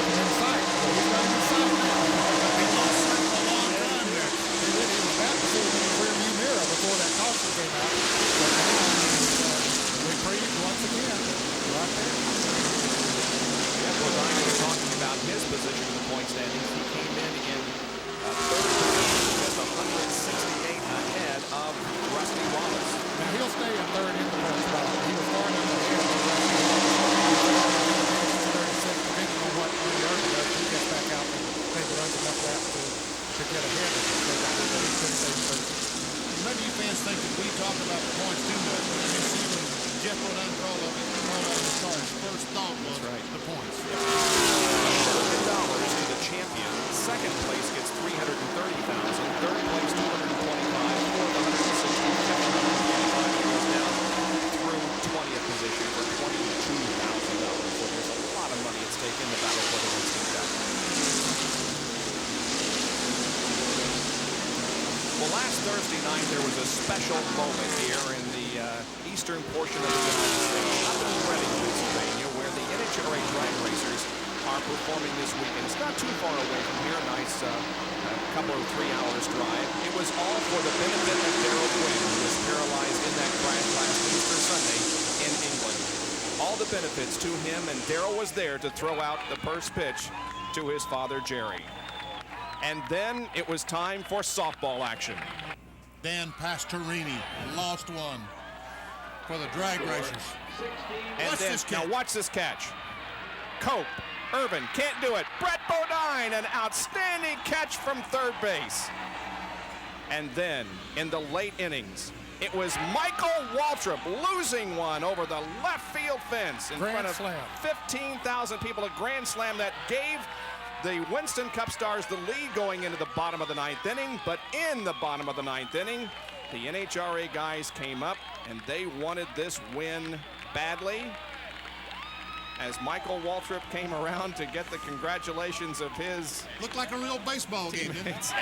And there is the winning hit right there from Kenny Koretsky. He knocked in Kenny Bernstein for the win by the NHRA guys. Now, this plane carrying the banner has been circling Dover International Speedway all day. And look what it says. The final score of the game, which was NHRA 21, NASCAR 20. There you can see the line score. NASCAR 20 runs, 24 hits and 4 errors. They out-hit the NHRA guys and had fewer errors. There you can see Ken Koretsky was got the game-winning RBI, but the most valuable player in the game was Brett Bodine. And here's one of the reasons why Brett was chosen as the MVP. Watch this pop up again. And this is Derek Cope, the catcher. Ernie Irvin is the pitcher. They all three go after the ball. Cope and Irvin collide onto the ball. Boom! It pops out of Cope's mitt, and Brett Bodine dives and catches the ball. Fast reaction and a great catch by Brett Bodine. And Bob, they have raised over $180,000 so far, and that was announced in the drivers' meeting this morning. And 24 Winston Cup drivers went over to participate in that game, and they're still counting. Money's still coming in. So it was a great night for the sport of auto racing and, of course, for Darrell Gwynn. You know, and you said a special night, Bob. Absolutely one of the finest things I have ever seen. The crowd amounted to about 15,000 people in the 7,800-seat stadium. It was wonderful for Darrell Gwynn. Okay, we'll be back to bring you up to date on what's happening here at Dover Downs International Speedway in just a moment as Bill Elliott continues to lead Dale Earnhardt.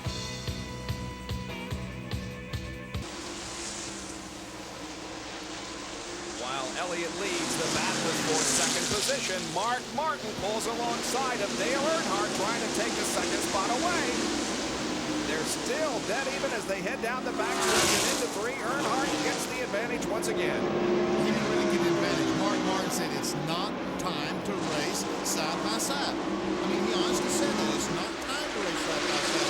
We've only been a couple of hundred laps. Yeah, if they could have done it easy, he pulled up beside him. If they could have passed him easy, he would have gone ahead. And he's going to try it again. Say, well, maybe it won't be quite as hard as I thought it was there a moment ago. So he's going to try it one more time. But he's not going to take any unnecessary chances to get to second place. So that doesn't pay anything right now. No points involved at all at this stage of the game. Now, if it's the lead, then yes, Mark Martin can get 9 bonus points. But for second, I don't think that's enough.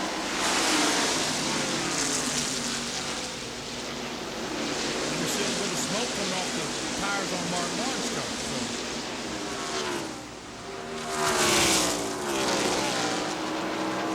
Continues for second position.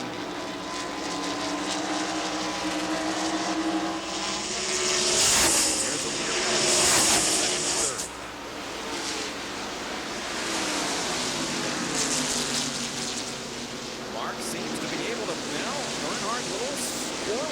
the second corner. That allows Martin to at least pull alongside of it. Let's see what happens as they go to 3. Martin with just a half a car length advantage going into the corner, but Earnhardt battling back. Now Martin may have him as they come out of turn 4. They touch. But Martin makes the pass and takes second. Earnhardt charges back on the outside, but no. Martin holds second for the moment.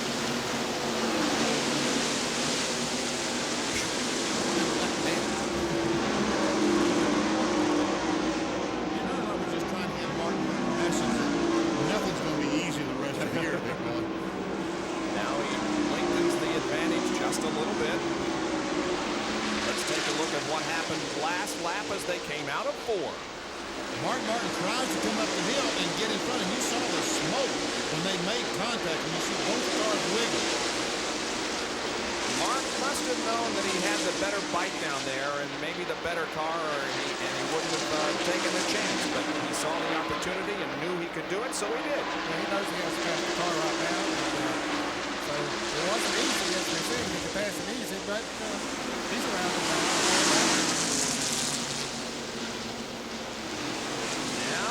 A little bit sideways going through the second corner. But in any case, it's a totally different strategy than perhaps Mark Martin has ever had in his lifetime, because he wants to win the Winston Cup. So we ask him, are you being conservative now, or are you just trying to race smart? Well, people who say I'm conservative can't see past the end of their nose. You know, anybody who watched the race at Richmond should know that we're not stroking. There were some comments made at Darlington. Well, Mark just pulled over and waved some guys by. Well, people just don't realize that I was almost crashing every inch of 500 miles. That they cannot see how treacherous it was to drive that car 500 miles out of control on those radial tires. My car didn't handle very good. And we did a great job to race. The reason we finished 6th is because we raced so smart and because we didn't give anyone a chance to crash. And so, when we see that happen in the future, we'll know that Mark Martin really isn't stroking. He's out there doing as good as he can, and sometimes the car just doesn't run very good. And that's exactly right. At this point, he can't take the car past its limits. He has to stay within the car, the confines of how well the car is running. That's how Martin got the race. And right now, he has a pretty good race car, so he was able to take a chance to get him by the Earnhardt. At Darlington, he couldn't take that chance because his race car was just not that good. There's the leader, Bill Elliott. Fellas, we should establish the fact that Ernie Irvan has gone back in the race. He has been running slow out there. He just made a pit stop again, and meant that he has been out there getting a few laps. There's our in-car camera being carried by Ernie Irvan. He's very slow on the racetrack down on the inside. Not competitive. The hood is missing from the front of that car. He was knocked off in the crash that he had in turn 2 a few laps ago. But nevertheless, Irvan is out there completing as many laps as he possibly can. Tell you what, those cameras take a licking and keep on ticking, don't they? Yeah, they do. Yeah, there's 4 cars in the lead lap. Of course, they're Bill Elliott, Dale Earnhardt, Mark Martin, and the beautiful aerodynamic Chevrolet Lumina driven by Ernie Irvan. The box is more aerodynamic than that car. Is that an open wheel car or a closed wheel car? Greg Sachs, the Ultra Slim Fast Chevrolet in front of him. running in fifth race is Kyle Bailey in the Peak Antifreeze Pontiac. Lap down. Greg at 6th. How did Greg Sachs? The 2 car.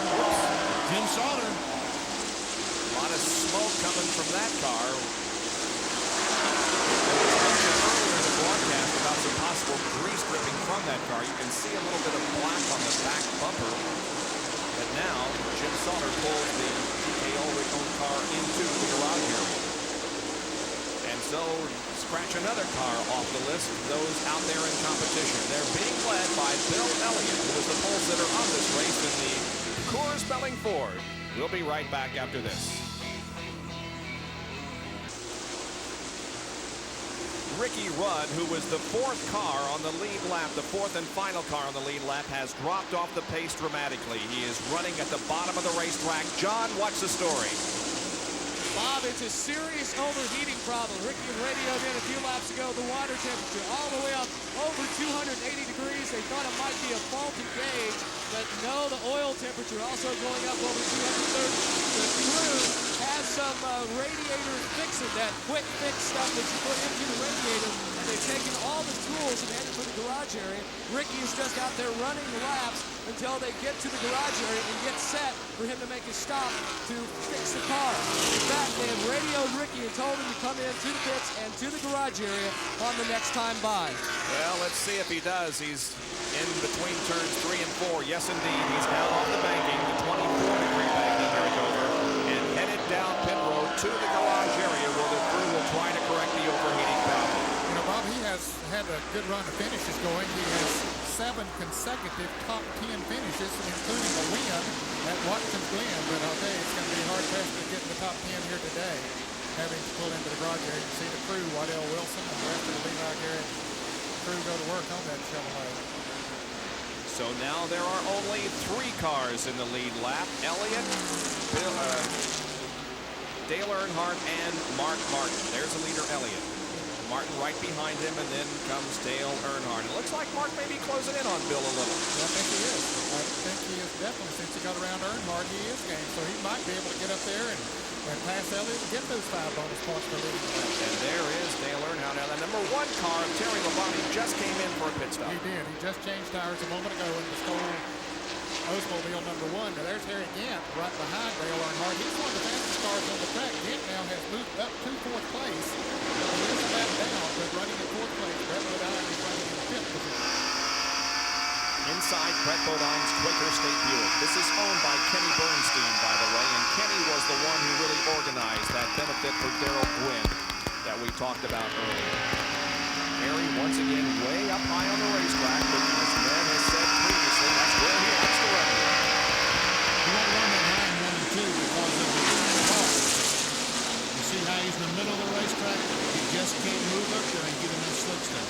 But he is closing in on Dale Earnhardt. Now, this will, of course, not be a battle for position because Harry is a lap down. But I think it's pretty evident that Gant is almost as fast, if not faster, than Dale Earnhardt at the moment. And that rolling wreck that Dale Earnhardt just went by was Ernie Irvin.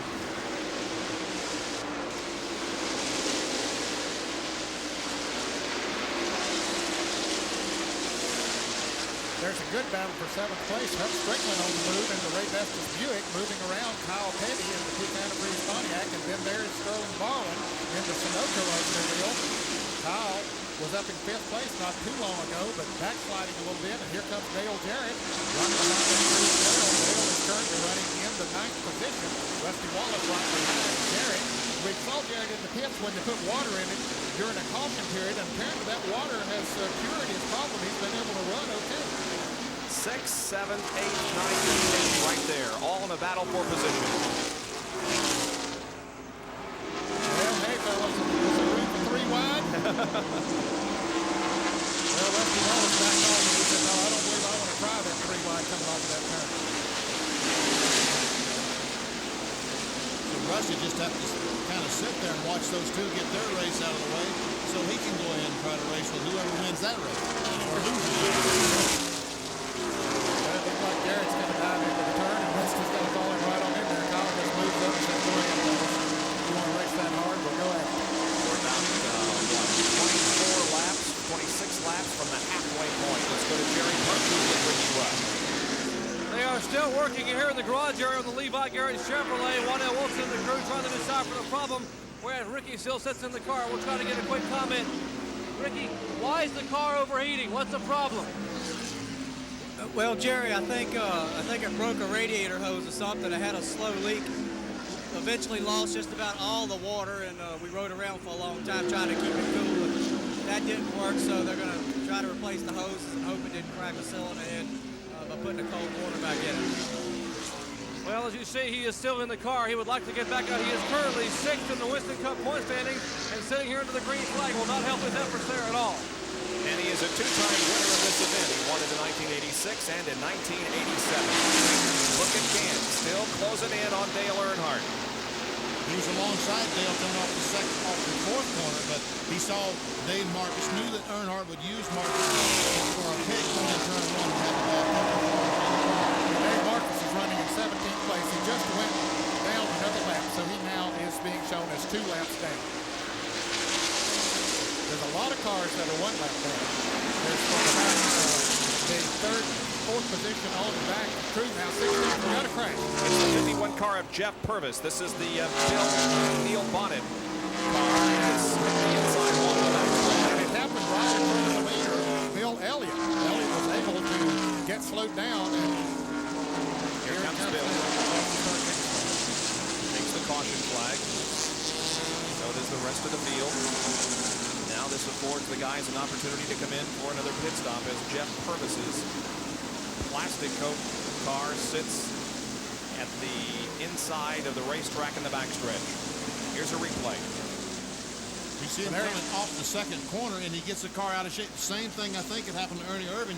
He got a little bit too high. Goes up, just barely touches the rear. Now he goes around, and here comes Bill Elliott. Now and what? He did the right thing, Benny. We've always said drive towards the wreck if the car is in movement in front of you. Bill Elliott did that, drove right towards him, and then the car spun down out of his way. But if we can show that again, I want to show you what Jeff Purvis did wrong. Okay. Maybe we'll get a chance to see that in just a little bit.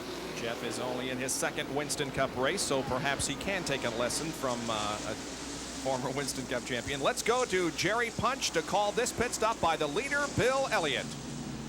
We would expect Elliott and everyone else under the yellow to get 4 tires, and more importantly, because there's been a lot of oil and debris on the track, to get the windshield clean. And that's indeed what Mike Beam and the crew are doing. They have changed the right side tires. Now Tommy Cole's just around this side.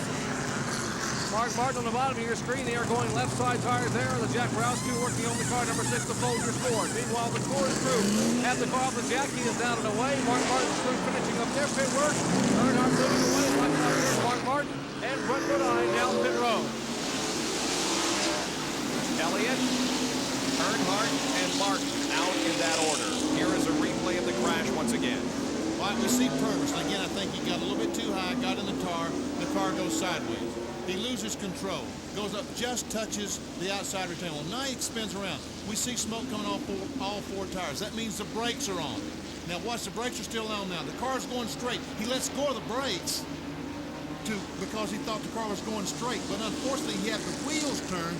He didn't take that into consideration. As soon as he let off the brakes, boom, he hit the inside retain wall. Here it is again from another angle. Right, now watch, see that all the tires are smoking. Now the car comes back straight. See the tires up. Now he lets off the brakes, straight in the inside wall. If he just kept his foot on the brakes for another instant, he probably would have not hit the tire. 94 car lost a wheel in turn number 2. Sterling Marlin lost a wheel. Left rear wheel, here he is in the pit, so they'll have to jack it up and they'll have to pick it up first. Let's see if we can see what happens. The wheel is bouncing at the upper, there it is. Way up on, looks like it hit the outside wall and then rolled down the 24-degree banking. So they just simply didn't get the lug nuts on that wheel. Had it all. But you saw that fellow with the bar, he went over the exhaust pipe. He's slapping the exhaust pipe, dragging it around the racetrack. Sterling Marlin gets the wheel back on the car and back out on the racetrack. We're at the 230 lap mark of the Peak Antifreeze 500 from Dover.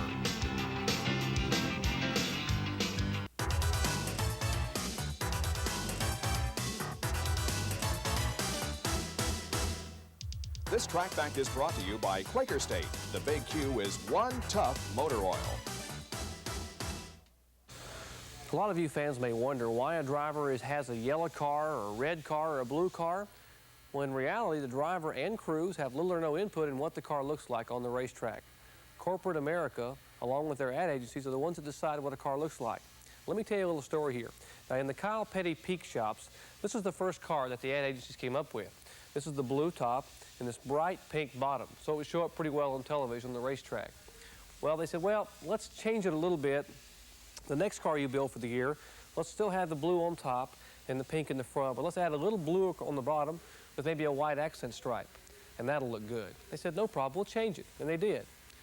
Then they said, well, maybe if we add just a little more blue on the bottom of the car, it'll really stand out. So the guys in the shop went to work again. This is the finished product to race this year. Blue on top, pink in the front, a lot of blue on the bottom with a white stripe. And the guys in the paint shop are exhausted, but what they've got is a beautiful race car that shows up well on television. And there it is, Kyle Petty's Peak Antifreeze car number 42. I agree. Looks pretty, doesn't it? Yeah, it does. Look at this. Hi, guys. From Syracuse. New York. We used to do a dirt race up there in Syracuse every year at the mile track at the fairgrounds. You got something in your pocket? We wasn't up there. Well, we ESPN. Oh, I see. Nice city, Syracuse, New York. Appreciate your being here with the banner as we're just about to get set to go back to racing. You know, we were talking about how corporate America dictates what cars looks like. Remember, I'm sure within your driving career, you wouldn't drive a green race car because it was unlucky, huh? I didn't care. Here we go. Green flag is out. Race resumes. It's lap 234. Then on the inside in the green car. Once you get the lap back, Get a lap back. But he couldn't quite do it. Nope. That's strictly to the outside.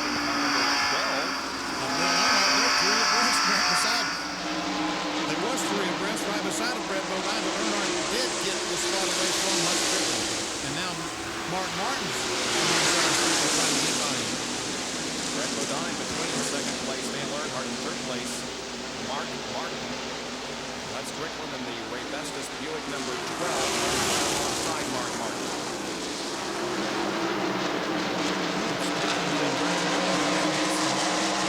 Fifth position at the moment. That's Strickland.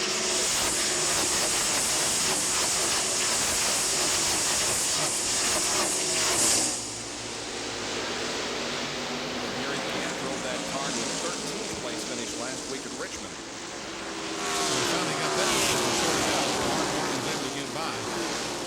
You see Bill Elliott with a pretty good lead on Dale Earnhardt. Here's Mark Martin trying to get by the Brett Bodine car. Trying to stay good.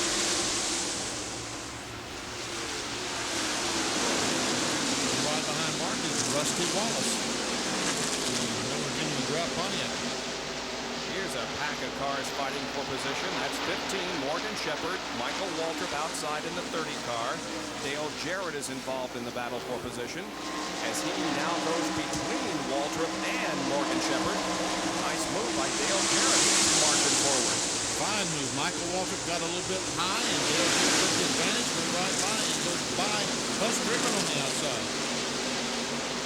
Go forward is running good today. He had that little problem there for a while. Once they got some in there, he got a let down. He's trying to get by Rusty Wallace on the outside. This is a battle for sixth position. Rusty Wallace is sixth, and Dale Jarrett would like to have the sixth position. Oh, Michael Waltrip has hurt Strickland. Oh, and a spin to the inside of the racetrack. Hope he don't go across the water. He did go across Strickland? Yeah, he and Michael Waltrip got together going in turn one, and what a great job he did to save the car. Yes, the yellow was out. There was a bit of a hesitation on Doyle Ford's part, but NASCAR control up here on the main straightaway said, yes, put out the yellow flag. It closes the pits. It gives us another break for the fourth time this afternoon. The caution is out at Dover.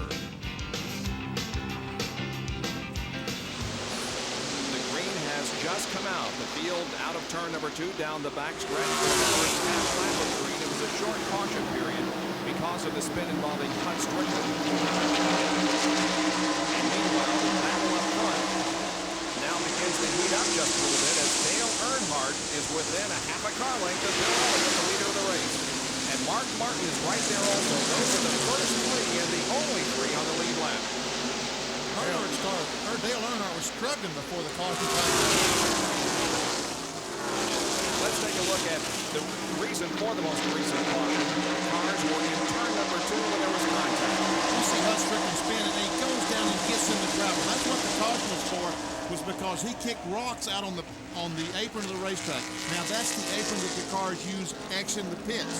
So they have to stay They have to keep that clean for no, so they don't have to I believe that among the fastest cars on the racetrack is the Citgo Ford driven by Dale Jarrett. Look at him, come on. Yeah, he's running in fourth place now, trying to get up there and get his lap back. He was down on the inside on the restart, but he couldn't beat Elliott to the first turn. He's working hard on Dale Earnhardt to try to get the lap back. He had position on the outside, but not able to get by.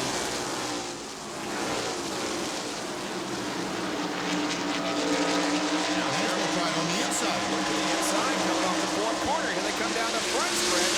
Side by side, he does have that position going in the corner, and Earnhardt wisely backs off. Let's Dale Jarrett go, because Earnhardt wisely goes back to the inside, and he has position there. Morgan Shepherd's in the pits with some ignition problem on the Motorcraft Ford. Jarrett now once again around Dale Earnhardt, setting his sights on Bill Elliott, the leader. If he can get by him, we'll have 4 cars on the lead lap. And he could be, as we've said, the fastest car on the speedway. We'll just have to see. There's Leonard. Oh, yeah, Leonard's happy. He's enjoying the run.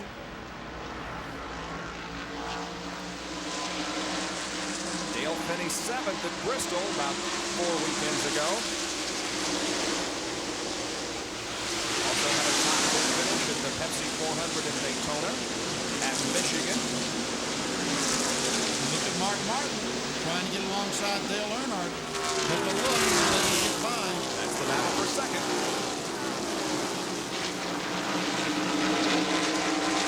That's Jerry Huffman, who is still out there in the 09 car when he's slow. Schrader now beginning to flex his muscles a little bit. You see him just on the right of the screen there. He's running in 5th place. First time we've seen him on the board today.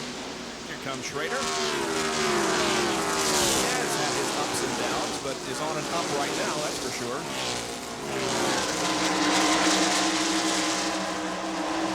Dale Jarrett is in 4th position, and there is your 5th place car, Kenny Schrader. Is Dale Earnhardt running a little bit faster than he was before the 2 caution flags ago? He looked like that he might have had some problems, but they might have solved some of them. Approaching halfway, Bob. Yeah, we are at the halfway point. As a matter of fact, this time around will be lap 2:50.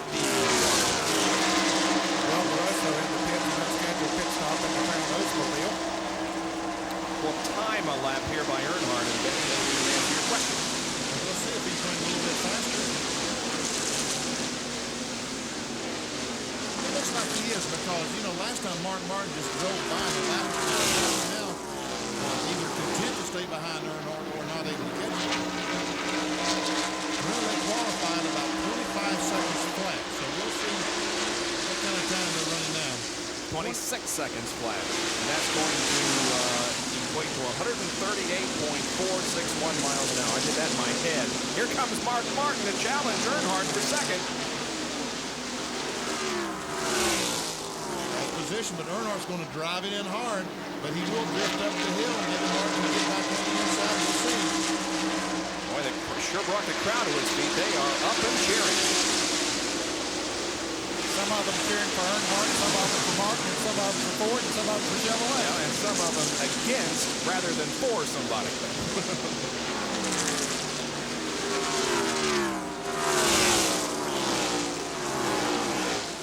Whatever it's for, it's exciting. Pretty exciting racing back there as well. And right behind those drivers. Elliott opening up the advantage as these 2 cars battle for position. There's the average in the race record. We're about 2 miles an hour under the race record, 124.7 miles an hour. That was Set by Ricky Rudd in 1987. Right. I didn't even have a cheat sheet, and I knew that. For the Morgan Shepherd Bud Moore fans, Morgan is still in the pits with the hood up on the Motorcraft Ford. He has an ignition problem, so he has lost several laps. Here's a battle for the fifth place about to come up. Rusty Wallace on the lead now in the Miller Pontiac. Now, 1 few laps ago, was in 7th place. He moved around Michael Waltrip and now has caught Schrader for the 5th place. You can see Michael Waltrip's yellow car back there behind them. Michael trying to run in the 7th position. Waltrip trying to take over 5th. He wants to get his number back on the board here at Dover. The scoreboard here for the fans, they see only this in the top 5, and we'd like to see his number in 7th. Mentioned Robert Russo for a pit stop. His fuel filter collapsed and they had to replace it. Look at this. Martin once again alongside of Dale Earnhardt as they head for 1, but Dale has the advantage. A little bit of tire smoke off the number 3 car. We got 2 races going on. Martin's trying to get inside Earnhardt, and Rustin trying to get inside Schrader. So where do you look? Well, we'll show you both of them. That's how we'll do it. Now we'll focus in on the 3 and 6 cars. I think Earnhardt is probably holding Martin up a little bit now. We saw him battle for a long time before, and once he got around him, he was able to pull away. Yep, Earnhardt slipped a little bit there in the second turn and got up a little bit high. Martin was there to take advantage. Let's see now if he can make the pass, as this battle is also really good. Earnhardt trying to come back on the inside. Now Martin has the third line on the outside. This is a doggone the same I've ever seen. There's no reason for us to sit here and talk about it. Just watch. Wallace again. Rusty Wallace is on the inside. Yeah. Schrader. Let's see if we can make it stick. Not so far. Schrader moves up. Wallace comes down.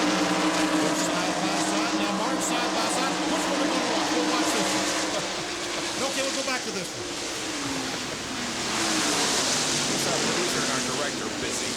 Now look at Dale Jarrett. He's about to get his lap back. Well, he's trying hard on Bill Elliott.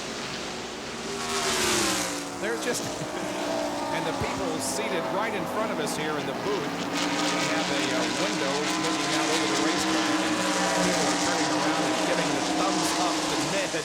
Oh, and Martin is in trouble coming in for a pit stop. Just all of a sudden, Martin brings it off the banking. Jerry, what's going on there? Well, the crew just jumped over the wall a minute ago, and Martin's car is running when it comes in. Apparently, he must have cut a tire. The left rear tire is going down on the Folgers Ford. A flat left rear tire. They put the left rear on. Steve Beal, Robin Peppers, and Austin Taylor. He is out and away, but a tough break for Mark Martin. He goes the left down, Jerry, as Bill Elliott went around while Martin was trying to get out of the pit. Only took him 11.6 seconds, but it was enough to drop him a lap down on the field.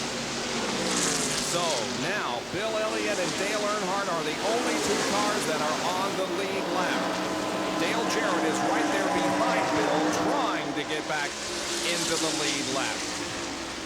Glad you could join us on this Sunday afternoon from Dover International Speedway in Delaware. The 23rd of 29 Winston Cup races for 1990. And at the 268 lap mark, it is the number 9 car of Bill Elliott that leads this race, with Dale Earnhardt running in second position. Those are the only 2 cars on the lead lap. Dale Jarrett there on the left of your screen behind Bill Elliott is in 3rd position. He's a lap down. Then comes Rusty Wallace and the 25 car.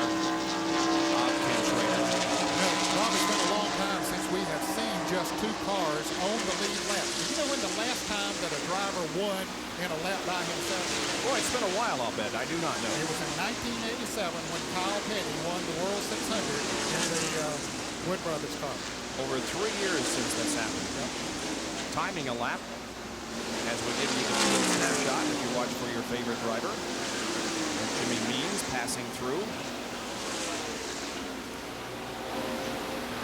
Okay, there is Bill Elliott. That's the 26-second lap. And remember, we timed Dale Earnhardt just a few minutes ago, and he had a 26-second lap. And the 26 car of Brett Bodine has a problem and drops to the low side of the racetrack. He was running in 9th position. Brett Bodine may have lost the It looks like he maybe is still running, but certainly not up to speed. That's too bad. There's dropping so wrong. He'll ride it out as long as that thing will keep going. He'll stay out there, like Ned said, he'll stay out there just as long as he possibly can to get every point he can. We saw Alan Kulwicki right behind him. He is the same situation. He's minus some cylinders, at least one, and he's like Brett Bodine, having to ride around and watch the faster cars. Brett Bodine 15th in the point standings, but only 49 behind Davey Allison. So a few $1,000 there up for grabs.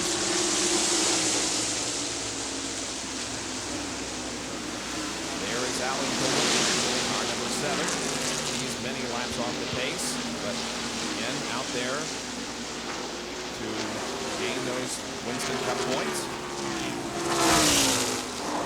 Wiki 11 from the point standings. There's the leader, Bill Elliott. Cruising around right there in great shape. And meanwhile, back Rusty Wallace has just passed Dale Earnhardt. The 27 car just a couple of laps ago passed Dale Earnhardt. Now that was not the position, but if he can get by Bill Elliott, he would get his lap back because Rusty Wallace at 27 is in fact a lap down. Running in 4th place now. Pulling away from Earnhardt a little bit.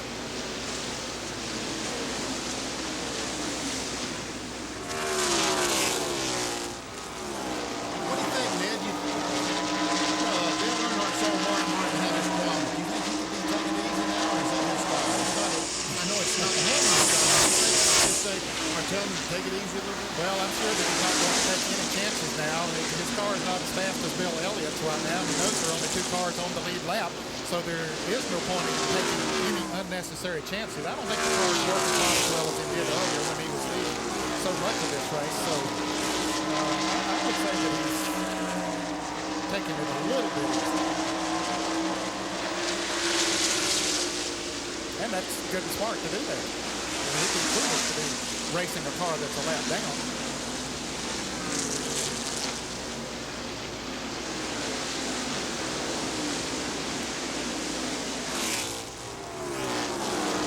So Dale Earnhardt 16 points behind, and the Winston Cup battle is in 2nd position to Bill Elliott.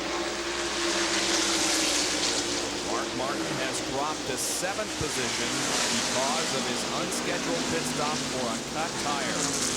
So Dale Earnhardt is really in a pretty good position here to pick up some more points. In the remaining races, Dale, do you race the track or do you race Mark Martin? We're not racing the 6 car. We're racing everybody out there. You know, we've got 39 competitors. We want to go out and start a race that we got to beat, and we're going to be working to race them and win the race. We'll look around at the end and add the score up. So that's the strategy that Dale Earnhardt is using in this race and all races. And his competitor, Martin, we saw a moment ago, had an unscheduled pit stop. Had a flat left rear tire, but he now is back on the racetrack and on the move. He's gaining spots with regularity. There he is. He just went by Kenny Schrader and before he got criticized a couple of laps ago. That should move into 5th, shouldn't it? Yes, it should. It should move into 5th place. So that's quite a comeback after losing. Of course, he is still a lap down. Losing as much time as he did on that unscheduled pit stop. He was in 10th when he came out after that pit stop. So now he's working his way back up to 5th. Now, rest assured, fans, that Mark Martin is not calculating right now. He's running basically as hard as he possibly can because this is not the first 100 miles of the race, the first 200. We're getting down to where you got to start looking at the checkered flag. And I believe that Mark is showing his hand right now, running as hard as he can. 220 laps remain in this race. Mark Martin is fighting back. Bill Elliott is the leader of the Peak Antifreeze 500 at Dover International Speedway. Back after this. No, look at Mark Martin. Look at Martin. He passes Dale Earnhardt. Now, again, this is not for position. Mark is trying to get his lap back, but he's passed the 2nd place car, and now he only has to pass Elliott to get back on the lead lap. So he is the fastest car on the racetrack. No question about it. Let's see. We're going to time Mark Martin and just see how. Remember, both Earnhardt and Elliott have clocked 26-second flat laps. Now let's see what Mark does. I clocked him on mine watching about 25.95 a little bit ago. He is gaining on Bill Elliott right now. Yep. Regardless of what this lap time is, he's picking up something. He might be Bill Elliott again to see how quickly he's going to this time. 26.1, so evidently Elliott has slowed down maybe to 26.2 or something like that. But look how quickly he closed right in on the back of Rusty Wallace. Martin is running as fast, as aggressive as he has all day. That's for position. Yep, he's going for fourth position there. Dale Jarrett is third. Checking the interval here between first and second. It's 3.6 seconds. And Martin's on the inside of Rusty. Rusty drives her hard down in the corner. Martin gets her to stick on the bottom and goes by with ease. He is coming on. Well, it goes by Dave Marcus to take out the Morgan Chevrolet. That's Dale Jarrett with Citgo Ford right behind Bill, still right behind him, one lap down. Remember, 3.6. 3.4. Shaved off 0.2 of a second. And passed Rusty Wallace while he did. Yep. There's Ernie Irvin's battered aluminum. After a crash in turn 2 earlier, Elliott leads. Try another interval. Elliott has some clear sailing ahead of him, so he may have been able to lengthen the advantage a little bit. Let's check it. 3.2. 2/10 of a second on that. Now, fellas, I had my stopwatch on Elliott at that time, and it's 26.17, so it's close to that 26.20 that we thought. So he's gaining about a little more than a tenth of a second, about 2 tenths of a second on that.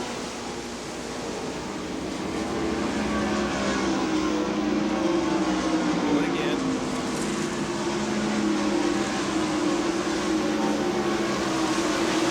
And 1/10 of a second that time.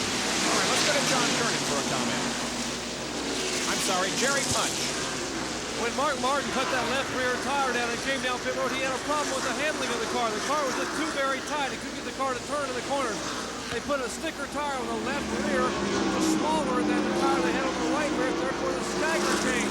Now the car is driving very, very well. It's driving like a dream, according to Mark. I just talked to Steve Neal, and the car, by accident, suddenly is running very, very well.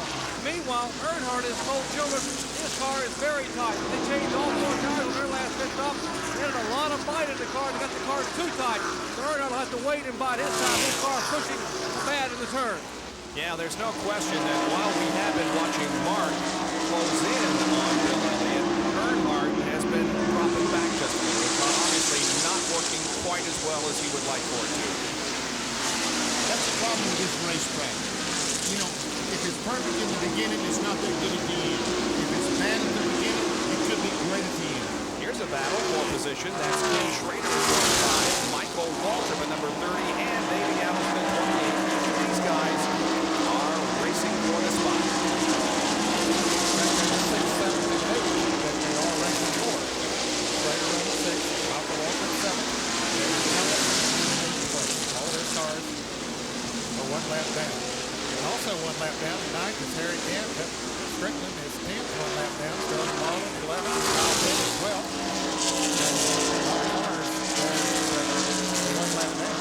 So then you're talking about the track changing. One thing that would cause it to change, when we started this race, it was overcast. Now the sun is shining, and that will make a difference. There was a prediction before this race started that there would be rain by the halfway point, but it does not appear to be rainy at all. In fact, rain even close to us. The sun at the 294 lap mark. And that's Bill Elliott, number 9, glistening in the sunshine as he leads the Peak Antifreeze 500. Mark Martin is now inside of Dale Jarrett and passing him. Jarrett was one of the fastest cars on the racetrack a few laps ago. Martin has passed him now, and he now has clear sailing between himself and Bill Elliott.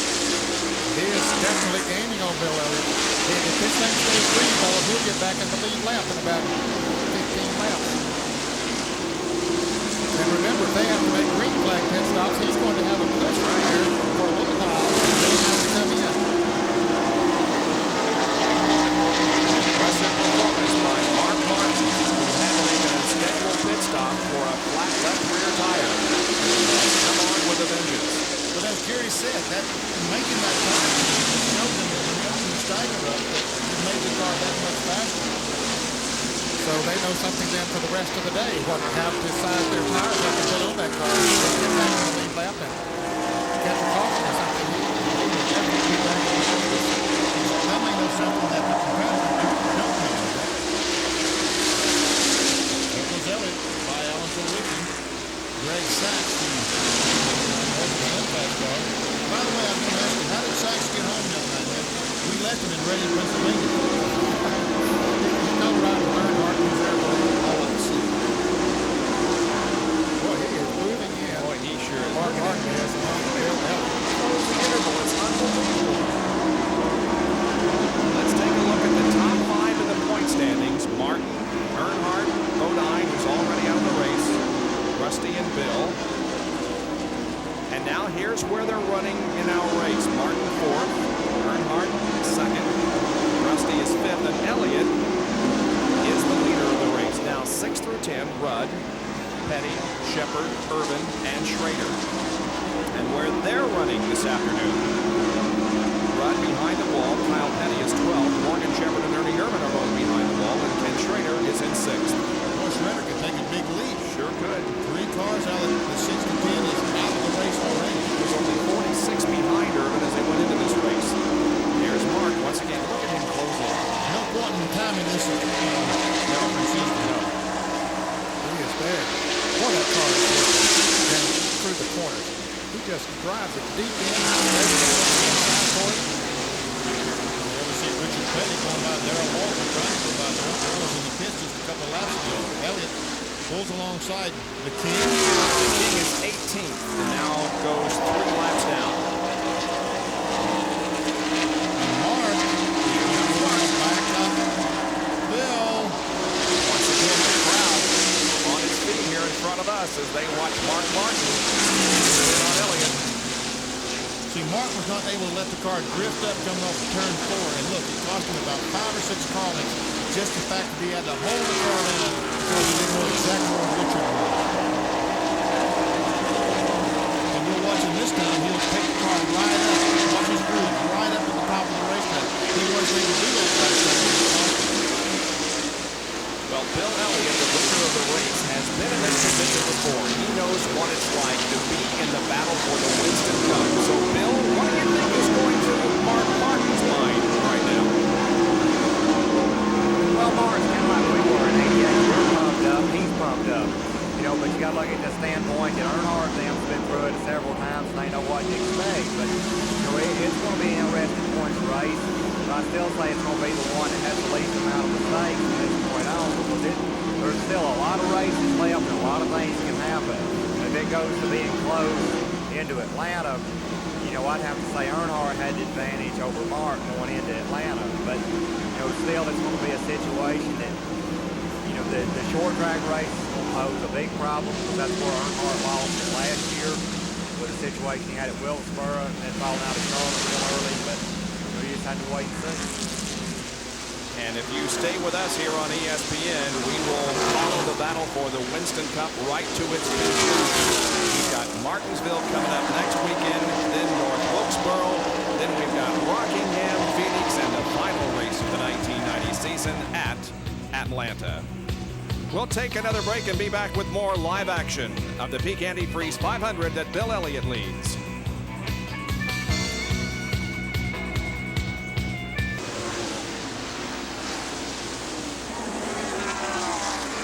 Dover, Delaware, green flag, pit stop for our leader, Bill Elliott, the Corey Forces, white side tires, and gas in 13.5 seconds. A green flag pit stop for Elliott. Earnhardt, the remaining front cars, have yet to make their green flag stop. Dale does pick up the lead because of that pit stop by Bill Elliott. He'll need a pit stop soon. That's Rusty Wallace behind Bill Elliott as he comes back out onto the racetrack. Looks like Wallace is slowing down. Yes, indeed. Rusty Wallace is headed for pit road. And his regularly scheduled stop, Davey Allison, is right behind him. Davey Allison barely missed the wall. Here's Rusty Wallace. The Winston Cup champion has his choice of pits, and he chose the one at the very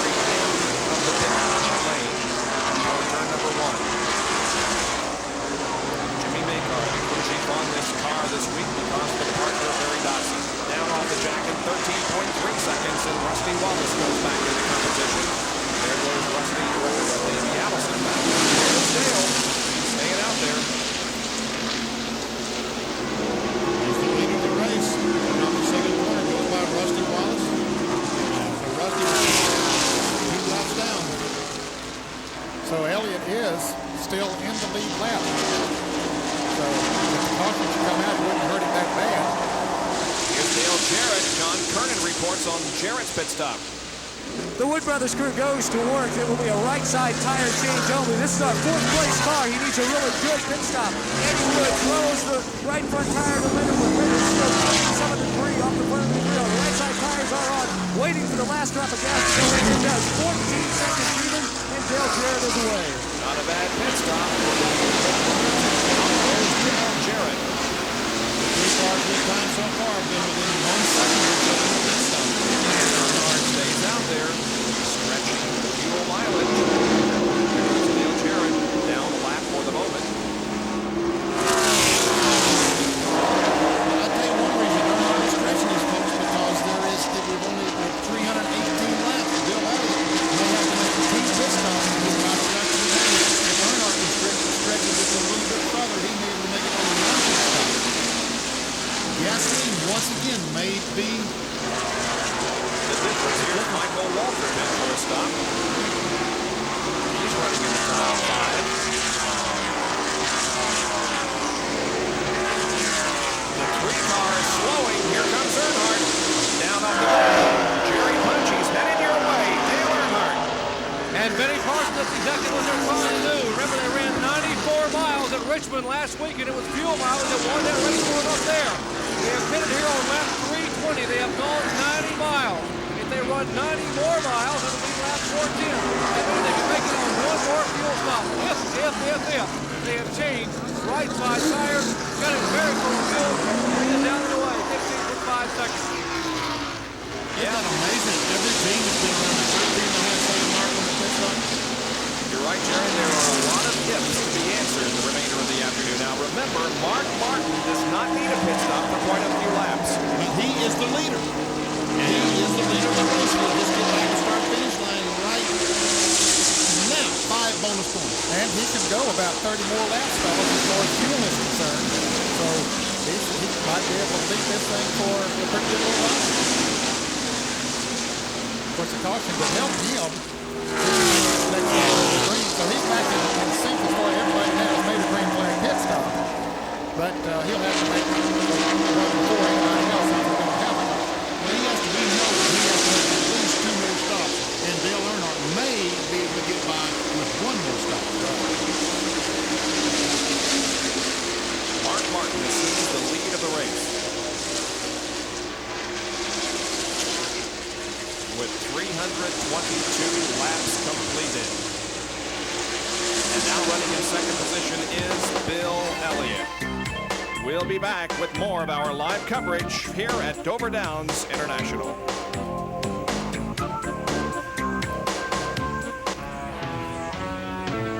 Mark Martin is trying to tame the Monster Mile here at Dover, Delaware. The Peak Antifreeze 500 is 327 laps old, and Mark Martin is the leader of the race. Elliott is second, Earnhardt is third, then comes Rusty Wallace. Now, our next race is from today.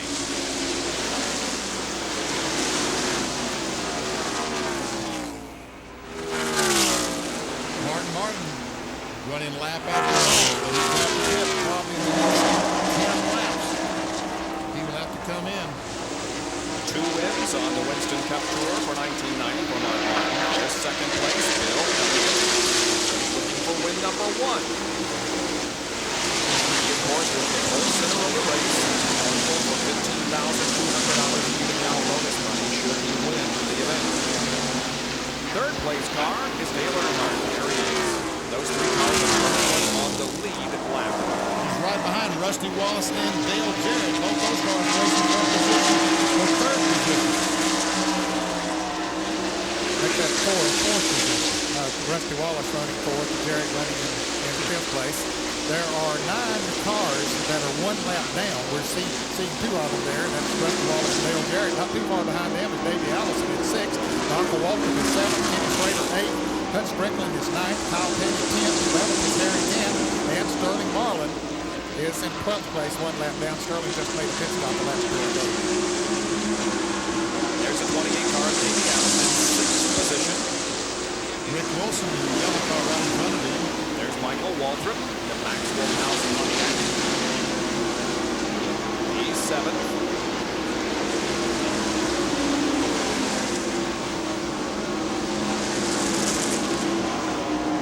Car Ken Schrader is next.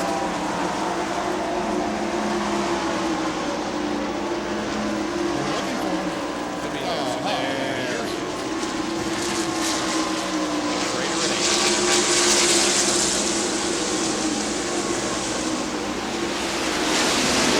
I'm not too far behind him. That's Strickland.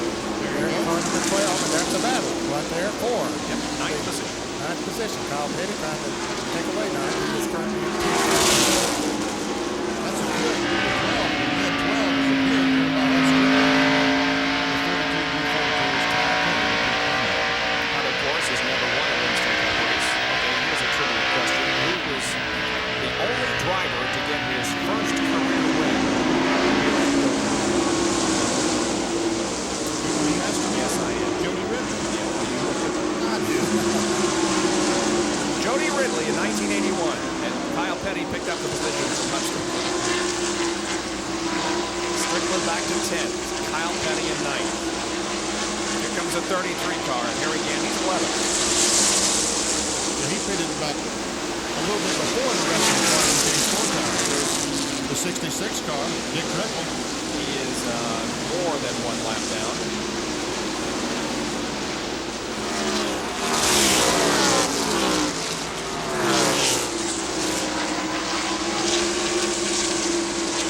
Car on the right is the King, Richard Petty, the STP Pontiac. You know, a lot of people can automatically tell you where King Richard Petty's 200th win came at Daytona, right? Yeah. Where was his 199th win? Right here at Dover. Very good. Yeah. Yeah, I think I'll give you a break. Here we go. There's Mark Martin, the lead of the race now. He's coming up on the 94 car. Sterling Marlin was a lap down in 12th, so Sterling stands to go 2 laps down here. Remember that car lost a wheel not too long ago. Sterling Marlin in 94. Evidently didn't do much damage when the wheel came off because the car up to speed pretty well, but Mark Martin goes by down the back stretch. Whoops. Tried to go by. Very good. You know, Bob, you talked a moment ago about that win that Jody Ridley had here. It was in Jimmy Donlevy's car. It was the only win for Jimmy Donlevy, and it was sponsored by Sonny King, who has been a real friend of auto racing. Sonny passed away this week, and certainly our condolences to his wife, Patty, and the rest of the family in Anniston, Alabama. Indeed, that is the case, and that win by the way Jody Ridley back in 1981 was one of the very first NASCAR races that was televised on ESPN. I had the pleasure of doing that along with Dick Berger back then, and we saw Jody Ridley win. Oh, Mark Martin has slowed down. What's the almost problem? lost control. Was on the inside of Sterling Marlin. Got the car out of shape. Wow. Had to back off a little bit. Sterling's working hard to stay in that lead. I mean, keep from going too long. Martin backed off for 2 reasons. Number 1, he had to get the car under control, and number 2, he needed to get his heart beating again. Here it is again. And you can see, yeah. Back in and went around on him. Almost a carbon copy of the shot we saw earlier today when he was racing Dale Earnhardt, the checkered flag last year here. Well, he gets around, but he's got a pit stop coming up, fellas, in about in less than 10 laps, I say. So we will take a break here and be back for that pit stop, which Mark Martin needs because remember, he's off sequence from everybody else. Back after this.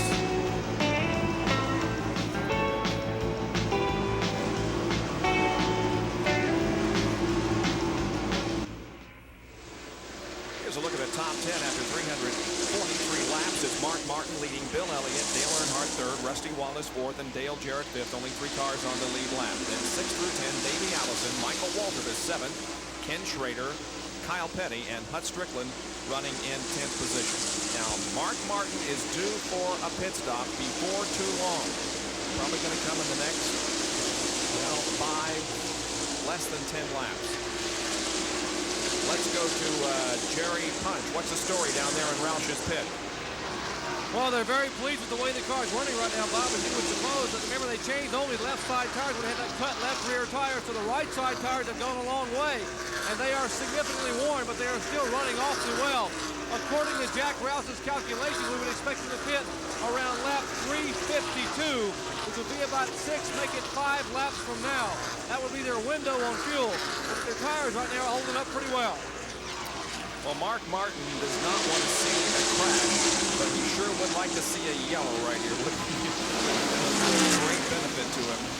Now, fellas, here's something that could be significant. Rusty Wallace has caught Bill Elliott. When Mark Martin makes that pit stop, if Rusty is able to get around Elliott, Elliott's going to become the leader. That'll put Rusty Wallace back in the lead lap. Rusty is in 4th spot, and not too far behind him. That's right. We see the Citgo Ford lurking back there. And Rusty within a car length of 2 miles of the course. You can bet your bottom dollar that Harold Elliott and Jimmy Makar knows what's going on, that Mark Martin's going to have to make a pit stop, and they want their driver to pass Elliott so that he will be in the lead lap once Martin does make that pit stop.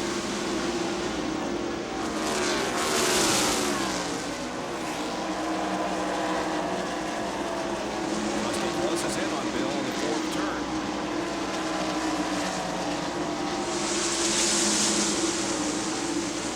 No attempt to pass him. Takes a look to the inside in the 1st turn. Pulls alongside of Bill. But they're coming up on a lap car.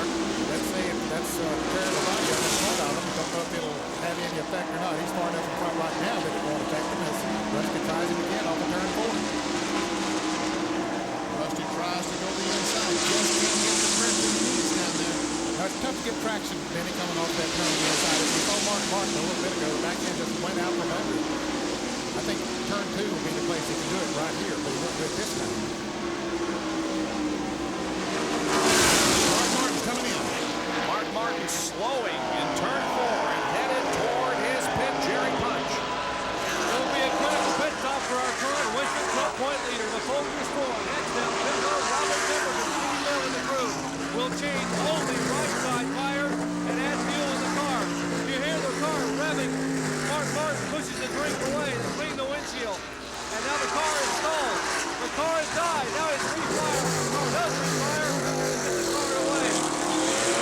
Even with the car stalling, it only took 12.5 seconds. What happened? He ran out of gasoline. He ran out of gas. That's why he was racing so hard to keep it.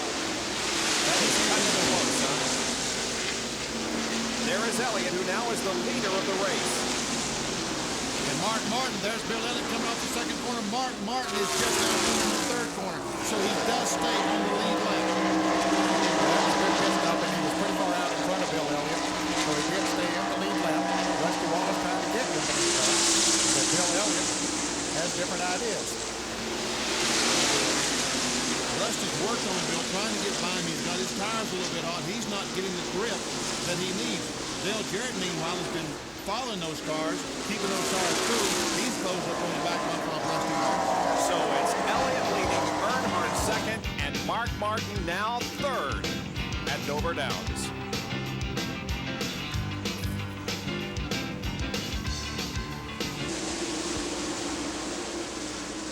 Dover Downs International Speedway, Bob Jenkins along with Benny Parsons, Ned Jarrett, John Kernan, and Dr. Jerry Punch, with now 358 out of 500 laps completed in this Peak Antifreeze 500. Number 9, Bill Elliott leads. 2nd is Dale Earnhardt. 3rd is Mark Martin. 4th is Rusty Wallace in car number 27. You can see him right behind the leader. Yeah, Bill Elliott is picking up on Dale Earnhardt.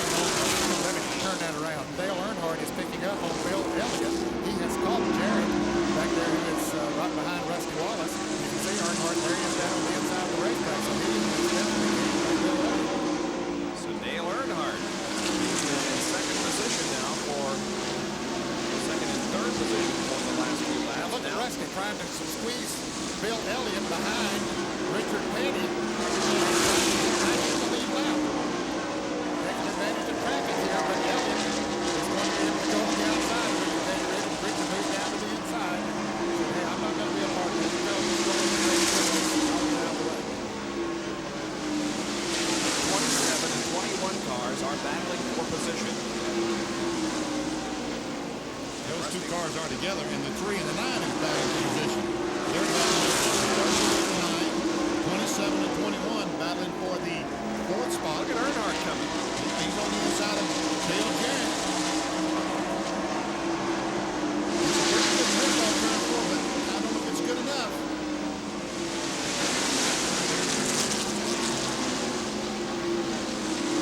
Cars are literally side by side exiting turn 2. Ford and Chevy going at it.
I mean, we're going to miss him. I know that. And he's a great crew chief, and he's a good friend of mine. And we have no problems. It's just that he's far enough in the year right now that it's time for him to move on and start preparing his new team. I've got people preparing my new team for next year, and so he needs to do the same for him. And I think he went out on good terms with everybody. I know we won the World 600. That was a race we always wanted to win. We won California. We won 18 races, and we're in a championship. So nothing he's got to feel bad about, I can tell you that. And we're going to miss him. Barry Dodson feels, I talked to him during the week, he feels that Mickey Gibbs is in the position that Rusty Wallace was a few years ago, ready to be brought along in the Winston Cup Championship, which then won in 1991. Now, let's take a look at our Western Auto Race recap as we take a look at the leader, Bill Elliott. The leader, Mark Martin, 6 has led 30 of the 350 laps. 4 cautions, 19 laps, 3 cars on the lead lap at an average speed of 127.932. The lap leaders have included Elliott, Earnhardt, Bodine, Gant, and Mark Martin. Those that have dropped out of the race, J.D. McDuffie, Mike Potter, Tommy Riggins, Jeff Bodine with a blown engine. Jim Sauter pulled out of the race. James Hilton, Jeff Burtis, and the Neil Bonnet car crashed out. Jerry Hufflin also dropped out of competition, and Ricky Rudd, Tommy Ellis driving for Lake Speed, and Jimmy Horton. Now, the mechanic of the year, Western Auto standings coming into this event. Robin Pemberton from the 6th car, Mark Martin car on top. Tim Brewer from Jeff Bodine's car second. Then Danny Glad, Mike Beam, and Andy Petrie. All going for the very prestigious mechanic of the year. Whoa! Wow! Sterling Marlin and Dale close there. I didn't think Earnhardt was going to get the car out of Sterling Marlin's back end. I thought he was going to run in the back of it. The leader is Bill Elliott in car number 9, with Earnhardt second and Mark Martin running in 3rd position. The laps continue to click off. 72 in this event now. We'll be right back.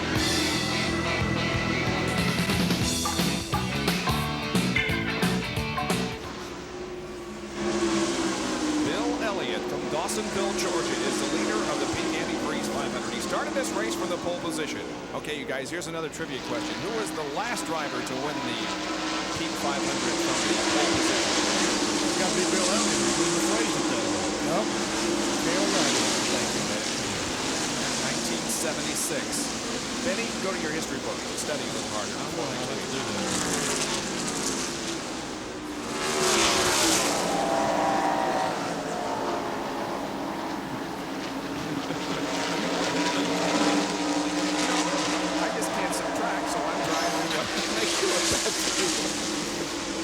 Elliott has pulled away from Rusty Wallace and Jarrett and Earnhardt that had caught him there a little bit ago. They got a lot of traffic, and Elliott got through the traffic good, and now it's pulled away. We're timing the lap to see how good I think Mark Martin is still the fastest car on the racetrack, but he's about 3/4 of a lap behind Bill Elliott. 26.2. These cars are running fairly consistent all day. Yep. And after this far into the race, and they got close to 200 miles on those left side tires, that's running at a pretty good rate. Let's see if I can do this in my head again. That's 137.4 miles an hour. We'll just stop Mark Martin and see if he is the fastest car on the racetrack. It just looked like it out there. We'll see. Martin running in the third position.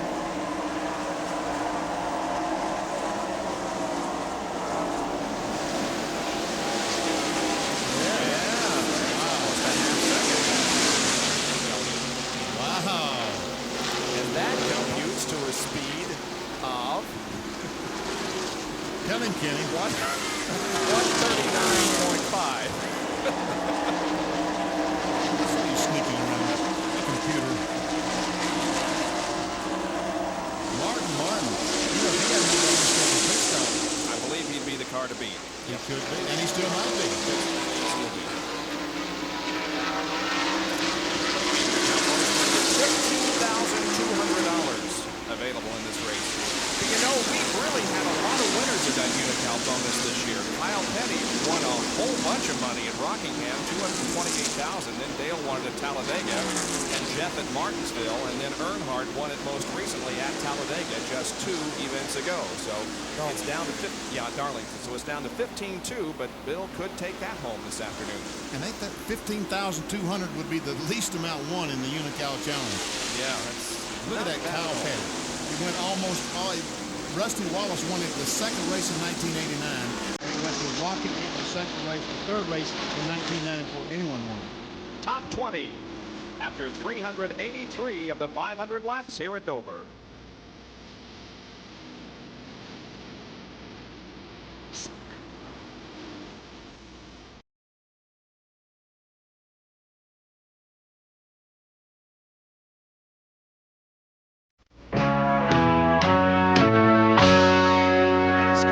Cup Division, running at Dover International Speedway in Delaware today for the Peak Antifreeze 500. Very peaceful setting there. More noise here where we are at the racetrack. We're watching Bill Elliott, the leader, but meanwhile, right behind Bill, Dale Jarrett got by Rusty Wallace, and also Dale Earnhardt. So Rusty back to the 5th spot.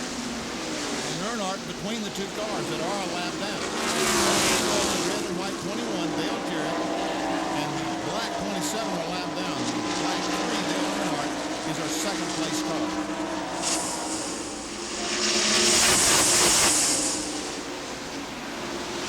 Martin Shepard back there in the Motorcraft Ford, he's, as Ned mentioned, making unscheduled pit stops, spent a lot of time in the pits, but the car now back on the racetrack seems to be running well. They had an ignition problem and he was behind the wall for a while. Yeah, he was running real good. Dale Jarrett, look at his last 4 finishes. A couple of top 10s there for Dale. This is without doubt one of his strongest performances all year in that Citgo Ford.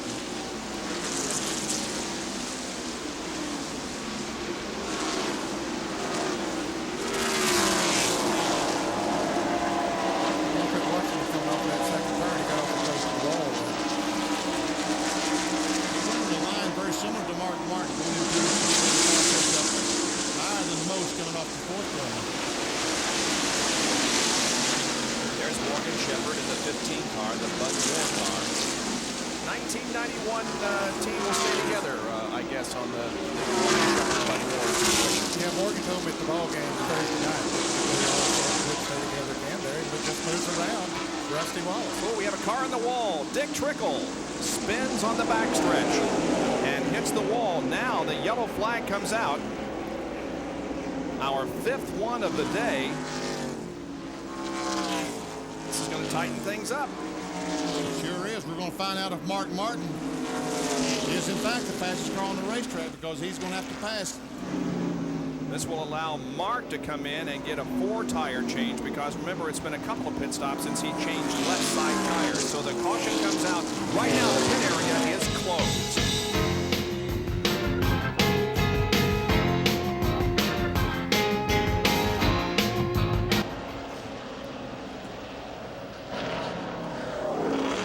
Once again, a very busy pit road. Derek Cope has spun on pit road and is sideways. However, everybody was able to get in. That's Bill Elliott on the top of your screen and Dale Earnhardt on the bottom as the crews work on it. Again, both out at just about the same time, but Elliott, because he's pitted further down toward turn 1, wins the race out. Mark Martin is still in the pit area as the Jack Roush crew works on it. Mark Martin was one of the last cars to come into the pits because he was so far behind the leaders when the caution flag came out. But he now completes his.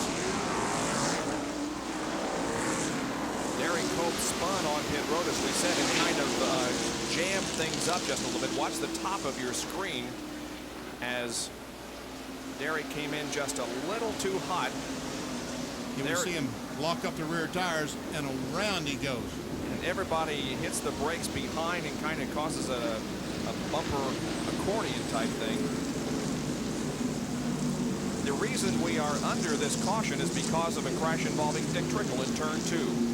There we see the red car on the outside, just about like Ernie Irvin, just loses the back end, goes up, and about like Ernie, backs in the inside retaining wall. I think he's going to go down and make some pretty good contact with the inside retaining wall. I saw some damage to the front. Yeah, pretty good damage. Very similar crash to Jeff Purvis's. There is Dick Trickle and the damage that was done to the Trop Harding Pontiac. He was running in 14th place. But he'll continue in the race, although the car is badly damaged. Junior Johnson and everybody else looking on the P500.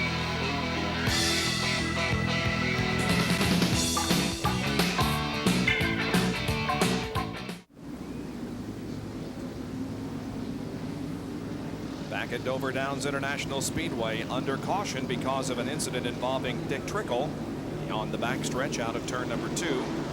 The field now being given the signal, one more lap to go. In the meantime, let's show you some Big A pit stop performance. Bill Elliott, look at the driver time, 12.2 and the crew 22.6, total 34.8. Now compare that to the performance turned in by Dale Earnhardt. Look, the driver's time is slower, 16.2, crew 18.5. Total's about the same, but there is an explanation of why the driver time was slower. Well, let's just watch. We'll watch Dale Earnhardt as he comes down pit road, and he's following the 21 car. Bill Elliott's able just to accelerate right down to his pit. See the gap? And Earnhardt had to wait for Dale Jarrett to move over to get out of his way. Then he was able to accelerate to his pit. The difference of 4 seconds. There's Derek Cope's car sideways on pit road. Just about to go back to green now. We've got just a little more than 100 laps remaining in this race. 398 when they come down, take the green flag. 102 left to go. The crowd is on its feet. Sellout crowd here at Dover. They built new stands in the second turn. They sold every one of those. Green flag is back out. Here we go back to racing. Rusty Wallace trying desperately to get by Bill Elliott, get his lap back. Takes a shot on the inside. No, decides to follow Bill Elliott down the back. Again, the 3 cars that are in the lead lap. Elliott the leader, then Earnhardt and Mark Martin. Rusty Wallace is in 4th position, but is a lap down.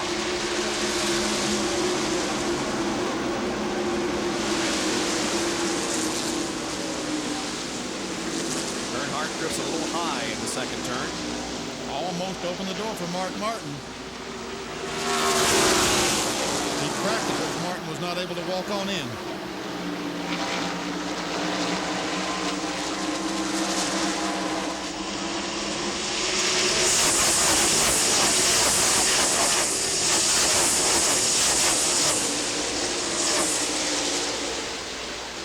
There's Mark Martin taking a look at Dale Earnhardt.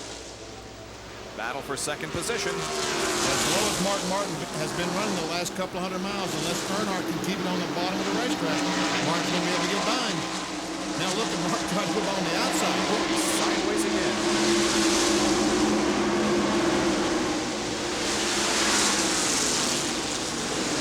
Look, the tire smoking on that 3 car. That's probably the right front tire.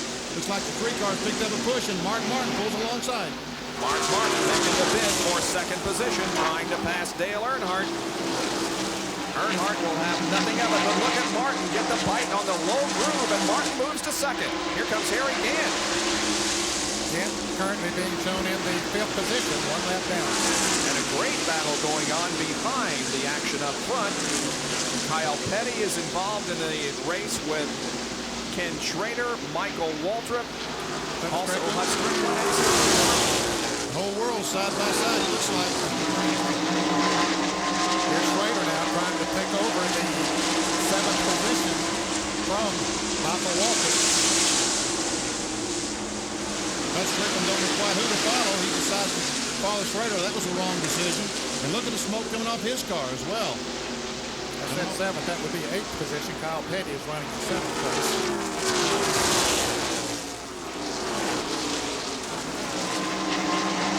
Well, maybe it's even a little bit more than that. Kyle Petty is running 8th. Dale Jarrett's running 7th. I'll get it straight to home. Yeah, maybe I need that. Oh, we have a crash on the main straightaway. Rob Moroso in the wall. Rob Moroso hits the inside retaining wall here on the main straightaway. Dusty Wallace is going to race Bill Elliott back to the start-finish line, but he won't be able to get back in the lead lap. Now then, do these guys stop? And can they make it the rest of the way? 95 laps to go. What do you think? I don't know. I think some of them might be able to make it. I tell you, the ones that wait until this caution flag is over and dive on pit road will have an idea that they can make it. Yep. Jerry Punch, what do you think? How many guys can make it? Well, remember, last week in Richmond, Virginia, Earnhardt went 94.6 miles. That was about all the gas he had. He ran out of it when he took the checkered flag, and he had to coast to victory lane. But it would be 95 miles he pitted right now. And also, Earnhardt was having a serious problem. Many of you mentioned it, you made the call. Out of turn 2, that right front tire smoking severely on the Goodyear Chevrolet. I talked to Childress a minute ago. Earnhardt said the car was so tight he could turn the car in the corner. So this caution flag, a break for a number of cars. They will make an entry on the pit road and try to top their tanks off. Here's our leader, Bill Elliott. Rusty Walsh is in. Earnhardt is in. Martin is in. Well, watch the Earnhardt pit stop. The Goodyear crew now will change 4 tires, try to readjust the stagger, put 4 fresh sticker Goodyear Eagles on the car. They're also making a adjustment in the car, taking a little bit of bite out of the car. Childress has already made that adjustment, and now David Smith comes around, puts the jacket on the left side of the car. Left side tire going on.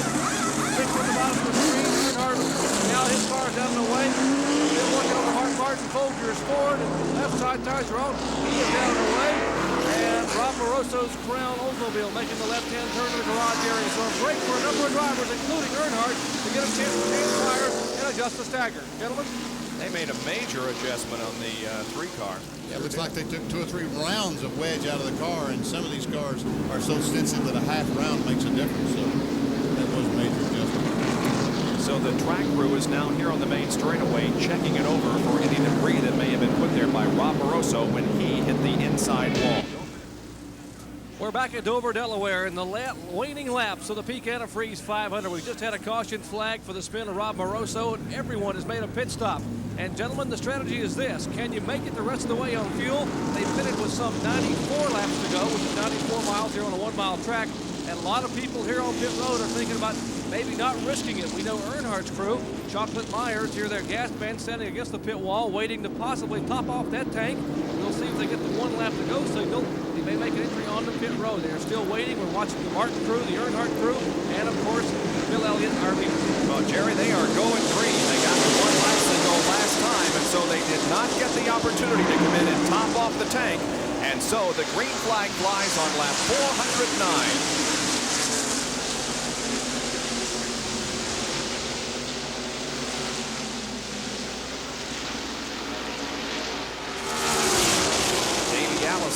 and Kyle Penny are at the front of the pack. A lot of cars using this caution flag as an advantage, trying to get in front of the leaders to get a lap back. We see Rusty Wallace, Ken Schrader, Hut Strickland, all these cars in front of the leader, Bill Elliott. Hoping that now they can get a caution flag and get the lap back and get on the lead lap. Elliott and Earnhardt are right there, first and second. And there's Mark Martin right behind Earnhardt. So first, second, and third are right together, tied together, it looks like. Going inside of Ken Schrader.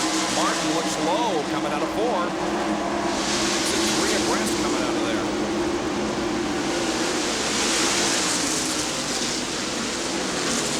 Now Schrader positions himself between Earnhardt and Martin for the moment, but here comes Mark to the inside and passes Ken Schrader. Oh, he made that look easy, awfully easy.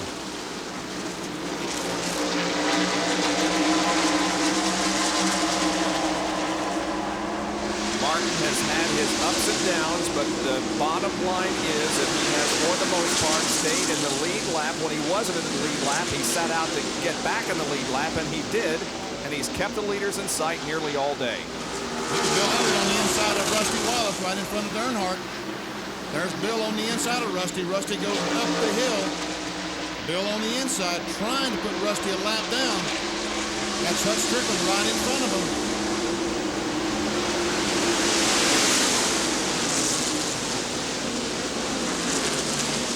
Rusty would be 7th, right, Ned? Yeah, I think that, yes. Earnhardt chooses Rusty Wallace as the guy that he thinks is going to pass Bill Elliott. Oh, look at Dale close in. Martin just looking for a place to run. You can't get closer than this. The top 3 go at it. Side by side, almost rubbing sheet metal down in the first corner. Earnhardt, Elliott, Martin.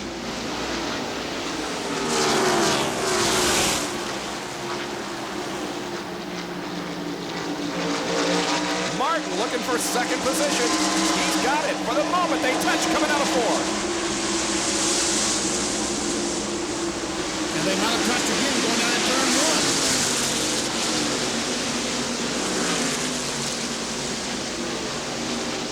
1. Well, that's working to Bill Elliott's advantage as they race side by side. He's just driving away from it.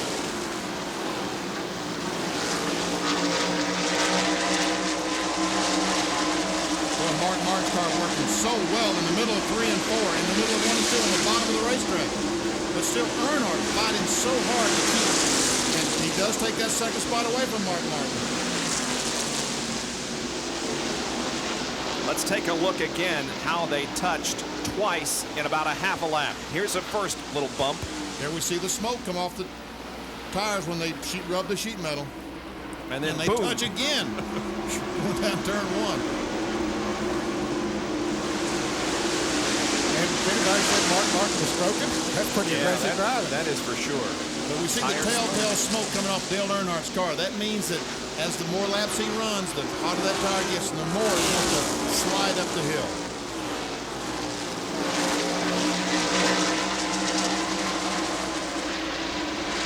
Seems like it's becoming more evident.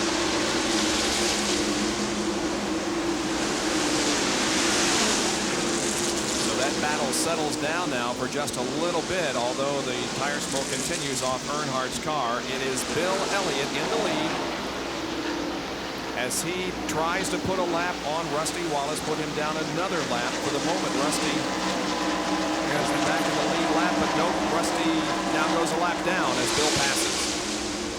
Let's go to Jerry Punch, who's with Richard Childress. On the field, passing by here, we'll let some of the cars go by.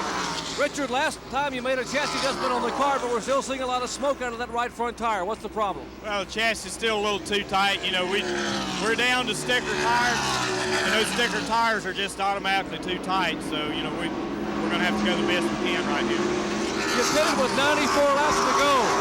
Can you go all the way? I mean, you're thinking about bringing him back in and popping off the tank. Now, we go about 92. We may try to stretch it. We'll just see where we're at.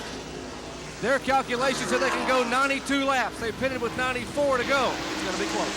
And it doesn't get any better than this on the racetrack. It is Bill Elliott leading in a great battle between the two in Winston Cup points, Earnhardt and Martin. Back after this.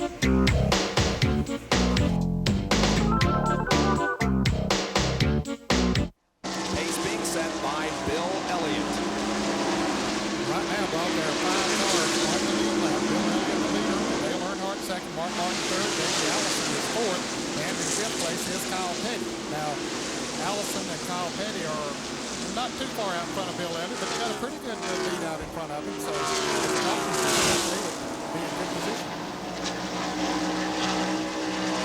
Harry Gant in number 33 is involved in a battle for 8th position. There's Harry. Right behind him is Hut Strickland and Ken Schrader. Hut Strickland in another good run. The Bobby Allison car.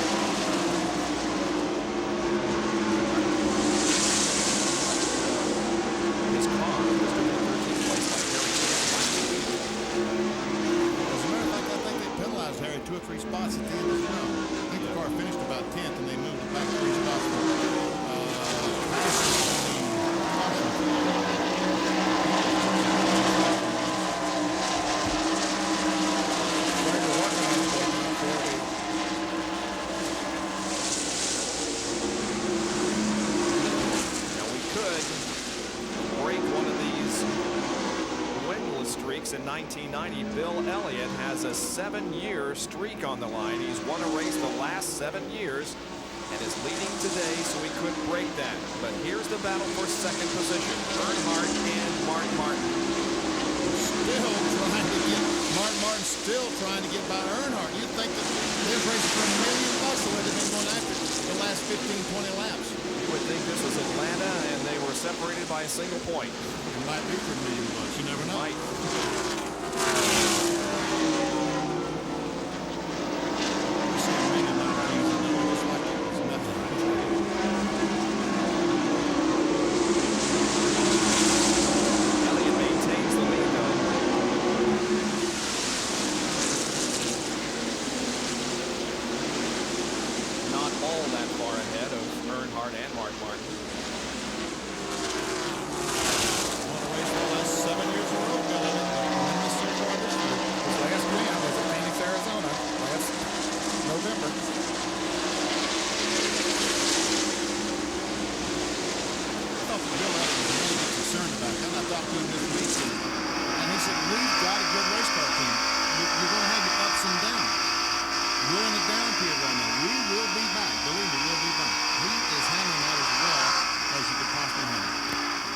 Brett Bodine's Quaker State Buick now as we see here again on the ride in that battle for second position up front. Martin on the inside and Dale Earnhardt on the outside.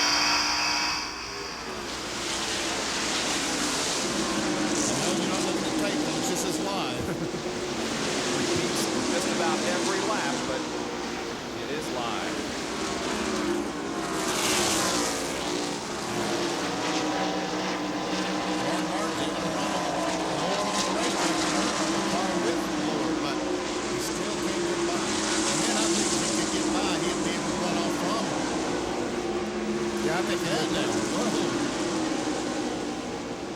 Let's go to John Kernan with a comment on the Kyle Petty car. Bob, Kyle desperately trying to stay out there as long as he can so he can maybe catch a caution, get a lap back. But now, concern, a couple of hot dog or sandwich wrappers and have planted themselves right on the two front grills. But now I see Kyle comes by, a sigh of relief from Gary Nelson and the crew as the wrappers are off. They've been on for about the last 5 or so laps. And the engine temperature, the water temperature was starting to rise. So now a lucky break is maybe a gust of wind blew those wrappers off the grill. Noticed a lot of hot dog wrappers blowing around the racetrack, but they are gone from the Kyle Petty car. But still, this battle rages on between Earnhardt and Martin. It looks like last year and this year as well, these two guys have really put on a show. And look, Rusty Wallace trying to get back in the lead lap. Let's go to Jerry Punch, who has a comment on Bill Elliott. After the way Bill Elliott has run today, you cannot give enough credit to Mike Beam and the crew. Now, Mike Beam is the crew chief for the Coors team. They have worked so very hard trying to get a car to adapt to Bill Elliott. When Elliott won all those races back in '85, they were using a rear steer car. In the past year or two, they've been trying to work with a front steer car. They decided to go back to a banjo rear steer car, but they put front steering linkage on this car. It's the same car they ran at Richmond and ran so well with. They're going to run that car here. And bad news for the other competitors. It's the same car they tested with on last Monday at Martinsville and ran very, very well there. So it could be an omen for the rest of the year for the Bill Elliott fans. It could be a factor next week when we go to Martinsville. We'll have that race for you next Sunday night. Rusty Wallace gets back on the lead lap, and now there are six cars on the lead. Oh, here's Martin once again. Oh, there you go.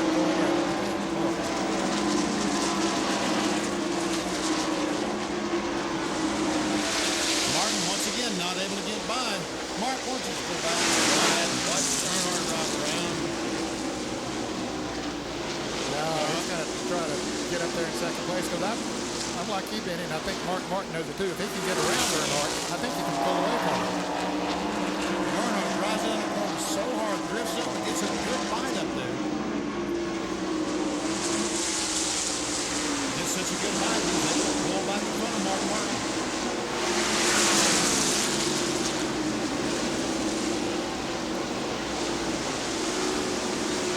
Once again, let's review the top 5 in Winston Cup points.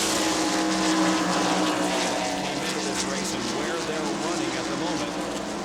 O'Dine is the only one that's going to lose a great deal. He dropped out of the race quite a few laps ago with a blown engine. Martin is third, Earnhardt second. Fourth place in the points, Rusty Wallace is sixth, and fifth place, Bill Elliott, the leader of the event.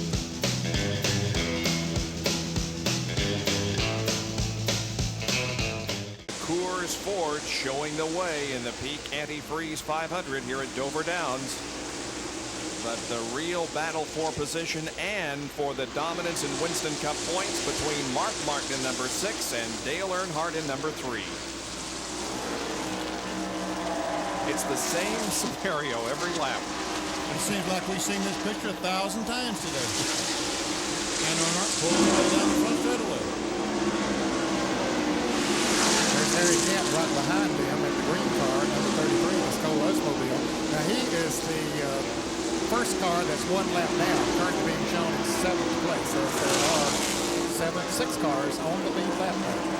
But now those 3 cars that are out in front of Bill Elliott are going to have to stop again, fellas. I don't think there's any question about that. They stayed out there to get that track position and hoping for a caution. And then Davey Allison, Kyle Petty, and let's see, Rusty, did he make a stop before fuel?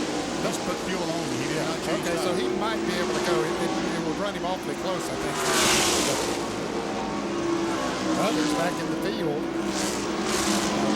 Ken Schrader, Michael Walker, and Dale Jarrett. In fact, Jarrett and Walker came in just the lap before the green flag came out and kept their tanks off. With the mechanic going, they had 92 laps to go when they did that. Inside of Earnhardt once again, coming off the second corner. They drift very, very close to each other. Martin with the advantage going into turn number 3, but as we have seen all race long, it is Earnhardt that comes back on the outside, and Harry Gant hanging right in there with these guys. Harry Gant might be able to drive by all of them if he can just put the shot. He can't get by those 2 cars. Mark Martin looking for his first Winston Cup championship. You know that there's got to be tremendous pressure on him. Is the pressure of the points race beginning to get to you? I don't know what else you can do. You know, we're doing all we can do. I don't feel any pressure at all. I felt a lot more pressure last year and more than that in 1988. You know, we were trying to make it as a team, and I was trying to make it and get over the hump and get into a position where I might have a chance at the Winston Cup. That's pressure. This is not bad. Well, okay. What that reminds me of is Lee Trevino talking about how can you putt for $50,000. He said that's no problem. What's hard to do is putt for $5 when you ain't got $5.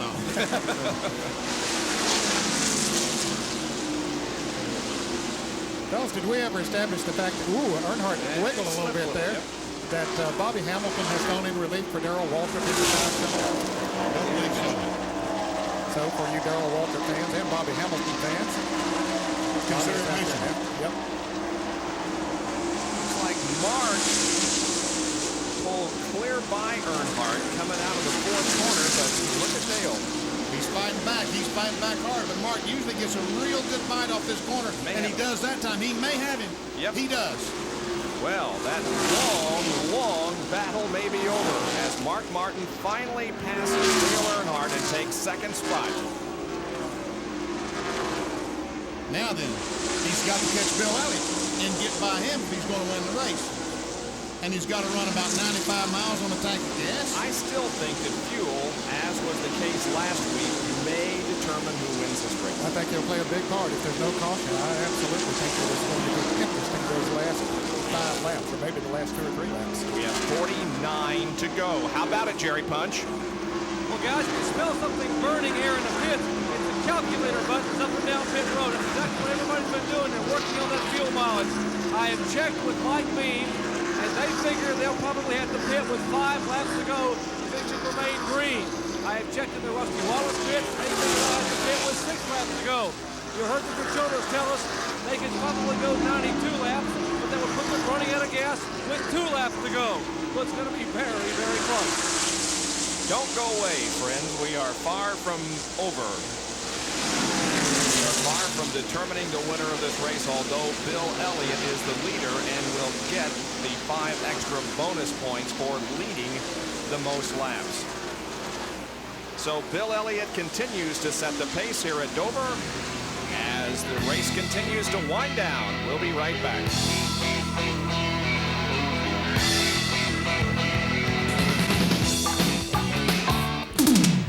They love their racing here in Delaware, and they have turned out in record numbers to watch the NASCAR Peak Antifreeze 500 from Dover International Speedway in Delaware. Welcome aboard for our Speed World coverage. Bill Elliott. Awesome Bill from Dawsonville is the leader of the race, with Mark Martin second, Dale Earnhardt third, Davey Allison fourth, and Kyle Petty running in 5th position. You know, Mark Martin has disposed himself of Dale Earnhardt, and he just might be gaining on Bill Elliott. There's Rusty Wallace, who's in the tail end of the lead lap.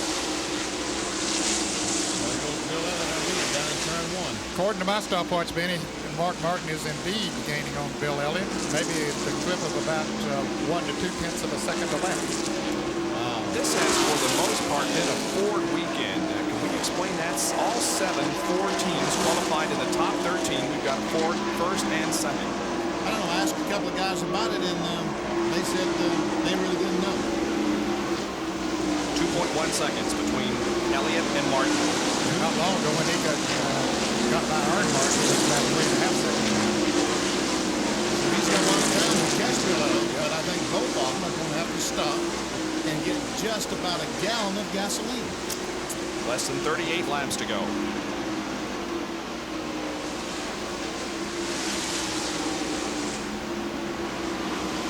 Lost a 10th. Just about this, yeah. Lost a 10th, but almost too close to call. That's Greg Sachs just ahead of Mark Martin.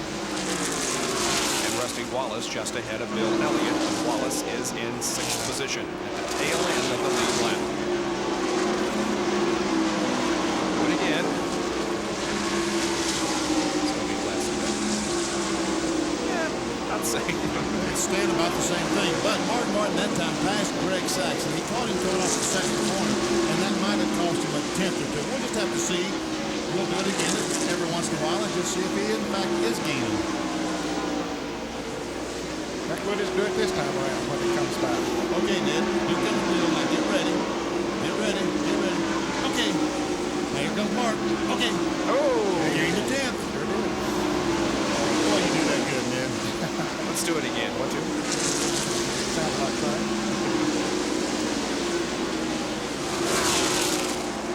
Rusty is just hoping and praying somebody will lose an exhaust pipe or something. Debris on the racetrack. Some type of debris from a caution flag. Oh, got 3 tenths that time. Bill Elliott passed the car of Dick Trickle, and that cost him a little bit evidently because Mark Martin, as you saw, folks, 3/10 of a second that lap. Ladies and gentlemen, our Western Auto Mechanic of the race for the Peak Antifreeze 500 here at Dover is Mike B. victory punch. Well, I said a little bit ago, you can't give this guy enough credit, and certainly he's been rewarded already with a $1,000 award for Western Auto as the mechanic of the race. And Mike, congratulations on being named Western Auto Mechanic of the Race. Thank you very much. You know, the Forrest Mallon Mobile team, they've done a good job today. I just hope we can pull this race off for everyone, all our fans, Perry Mallon, and all the people who sent a lot of patience. You know, it's been a long year, you know, I don't have to tell you that. You know, the guys back at the shop have done a great job in this car. Started in Richmond, you know, and we tested with it in Martinsville. We come up here, we sit on the pole. And, you know, I just hope and pray that we can win the race. If we can't, you know, we just go on, Mississippi. You know, I just hope all our fans have their fingers crossed. If you've ever prayed in your life, you better start winning now. Let me ask you, Mike. I'm sure you probably can't make it all the way. What lap are you going to have to do the last gas and go? Whenever that thing sputters, that's when we're coming. Mike Beam here, they're trying to make that final call. It's going to be awfully, awfully close. Elliott leads right now, and I'll bet that Mike would give away that $1,000 if he were guaranteed right now that Bill would win the race. You know, excuse me, Benny, even as good as Mike Jenkins has been over the years, he has been the crew chief on some cars that have run awfully fast, but he has never been the crew chief on a winning car in Western Cup competition. So you know how he wants that car to come in quickly. Now less than 30 circuits to go.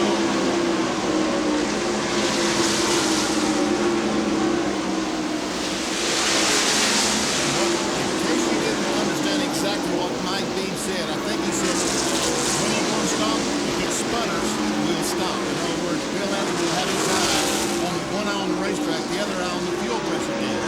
As soon as the fuel pressure gauge starts to bounce around, they will then hit pit road and probably not before. The question is, when will that be? Will it be with 5 laps to go? Will it be with 2 laps to go, 1 lap to go, or maybe it won't come until the cool-off lap? Who knows? I think he sort of left himself open for that possibility. Yep. Jimmy Beans in the upper social plant going slow down the back straightaway. He lost an engine. It looked like coming off turn 4 the last time. He was able to coast around, and I don't think he's going to get off the line. Now the Seltzer Pontiac struggles to make it back to pit road. Jimmy Beans and smoke coming out. Soft light in that car.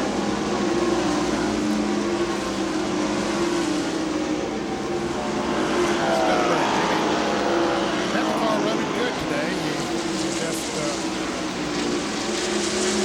Couldn't make it to the end. Darrell Bryant was helping a little bit in setting up the chassis of the car. Darrell wasn't the big pretender on the National Series. He'll take the Alka-Seltzer Pontiac all the way into the garage area as the green remains out on the racetrack with Bill Elliott in the lead. Mark Martin is second, and Dale Earnhardt is third with 474 laps completed.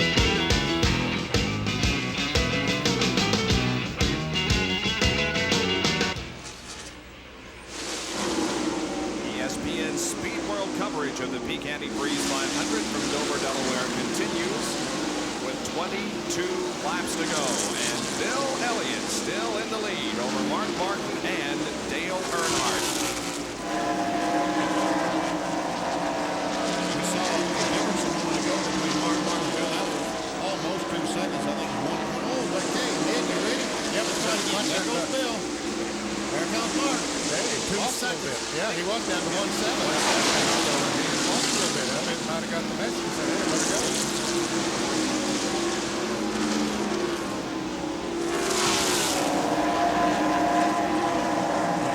We'll have to check Ned's swing wheel, make sure it's correct. We'll do it once again and make sure that it was. All right, Ned, are you ready? Yep, ready. Go. Okay, that red car. Now here comes the other red car. Boom. He's losing ground. Yes, he is. Mark is losing ground. Now, do they have to stop? They have to stop. Now, there are a couple of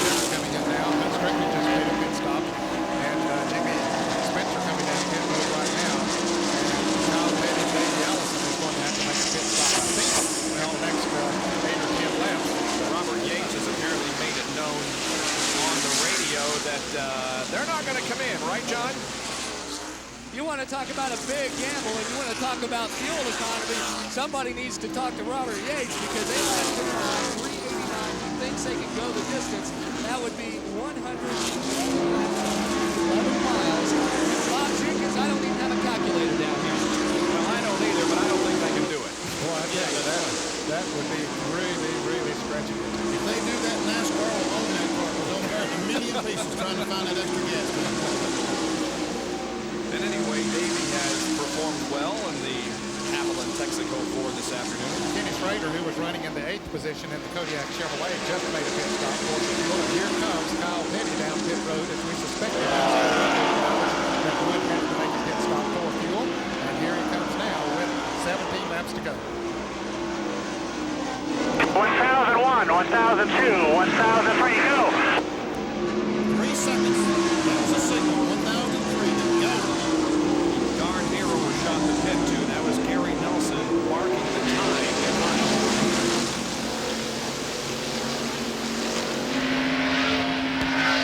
Builds up more speed. Joins the track on the backstretch. Now watch this. Came in a little too high and nearly overshot the pits.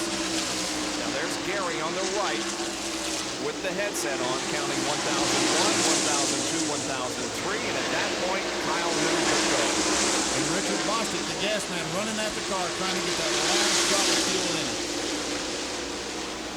15 laps to go. And that's the thing that all these drivers have to be concerned about is getting in the pits as fast as possible, but not overshooting the pits. We understand that 28 David Elliott made the pit down the gas. He and Kyle Petty were running together on the racetrack in 4th and 5th position. David's still running 4th. Yes, indeed. He's coming off the bank now on the pit road. And I didn't think there was any way, Benny. I agree with you. Let's go to the pits and John Kernan, who's there to cover this stuff. Jake Elder has the signboard, Dave. He comes in just a little bit high. He gets a stop, though. Norman comes easy. Gets a 1, 2, 3 seconds worth of gas. And finally gets away. So they were off on that calculation. That wasn't even 100 laps. That was about 96, 97 laps from the last one. And what about Mark Martin? Will he have to stop for fuel? Jerry Pine. You know, it's very interesting. I just talked to Jack Roush, and if you look on the speedway, Mark Martin has actually dropped back a little bit from Bill Elliott. Now, what Roush figures is that by their calculations, they think that possibly Earnhardt and Elliott are going to have to stop. But they figure if they slow Martin down enough, they might be able to make it. So they're going to roll the dice and see if they can pick up a win here at Dover, Delaware. And that's why the interval was changing. But you know what I think, guys? Now, I don't do this very often. I think that Dale Earnhardt has sort of fallen back here in 3rd position, conserving fuel. And I think he's going to distance, and I think he's going to win this race. Huh? Well, okay. I mean, you can think whatever you want to. It's incorrect. But you who do you think's going to win, though? Well, I think that Mark Martin is probably going to win because he, right now, is running a little bit higher on the racetrack. But for 50 or 60 laps, he ran lower than anyone else, which is a shorter distance around the racetrack. He's the only guy, Bob, that may be able to make it. Okay, Ned. Well, I tell you, if either one of the 3 can make it, it'll be Bill Elliott. Wait a minute, what are you coming up? Well, we've got 3 different opinions up here. Now, Bill did stop that last pit stop, that last crossing. No, he stopped and changed tires. Okay. Let's go to John. What's the story there on the Davey Allison? Well, Joey Knuckles came up and said, hey, we didn't run out of gas. We lost the cylinder. Davey thought that when he lost the cylinder, they kind of had a drop in the power. He thought that he was out of gas, so they brought it in, filled it up with gas. But I just heard Davey go by, and yeah, he's running on about 6 or 7 cylinders. So who knows? If might have held up, they might have been able to go 111 miles, but I don't know. Here comes Rusty Wallace in for a pit stop. This will be a splash and go for Rusty. There are 9 laps to go. 9 to go. Here's Wallace stopping very quick. So that'll take him out of 4th place. They took him a lap down. All of these cars that we've seen, like Davey Allison and Kyle Petty, who have made those pit stops, have gone a lap down when they came into the pits. So that's going to jumble the standings up here. Oldsmobile getting just a dash of fuel. So is Brett Bodine. Those guys make quick stops and go back out. Elliott continues to lead.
Jerry, who's with Mike B. They are hugging and cheering. Mike, congratulations, my friend. Thank you very much. I'll tell you, that course, Melvin, Thunderbird was great. You know, I got to thank all of the guys at the shop, JW, PC, and Glenn, especially Phil and Melvin in the body shop, Mike Colt. You know, I want to name all of them. You know, Bush Reagan, you know, Ernie's guys in the motor room, they did a great job. You know, and Banjo Matthews, this is a new car. We ran to Richmond. Boys worked all night one night just to, so we can, you know, come up here and we're still in Poland. I just thank the Lord that it happened here at Dover, you know, and all the fans. You know, I'm glad for all of them. And a well-deserved win, his first win as a crew chief in Winston Cup Racing. Mike Beam here takes the win at Dover, Delaware. We'll be back with words from our winner, Bill Elliott, his first win of the year, after this.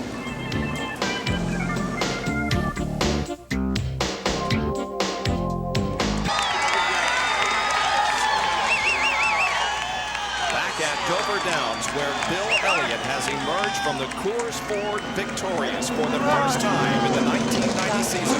It's been 23 races since he won a Winston Cup event. He now extends his streak to 8 years, and not only does he win the race, but he wins the Unical bonus money. Our Road Handler Winner's Circle interview with Jerry Punch. Well, appropriate here that he gets a big hug from Unical. You just picked up the Unical bonus money as well, but Bill, congratulations on win number 1 for 1990. Well, we always wondered when it was going to be, and I'll be darned, I didn't think it was going to be here at Dover, but, you know, we came here, we were kind of shot in the bucket. This is a new cat-type Banjo car, you know, and we just kind of made a stab at it. We guessed this morning of what we're going to do chassis-wise, and I guess we guessed pretty close because, you know, the course light, Mellon, Ford Thunderbird just worked right all day long, and, you know, I'd like to thank all the people that really helped me. You know, Mike Beam did a heck of a job. You know, I just hate we ain't won a race before now. You know, we had a good run at Michigan and several other places. And, you know, everybody's worked real hard, and I'm just glad to be here. You know, from the guys back at the shop to the guys right here, they did a heck of a job. There was a lot of kneeling going on in the pits those last 5 or 6 laps. Of the crew now celebrating behind you.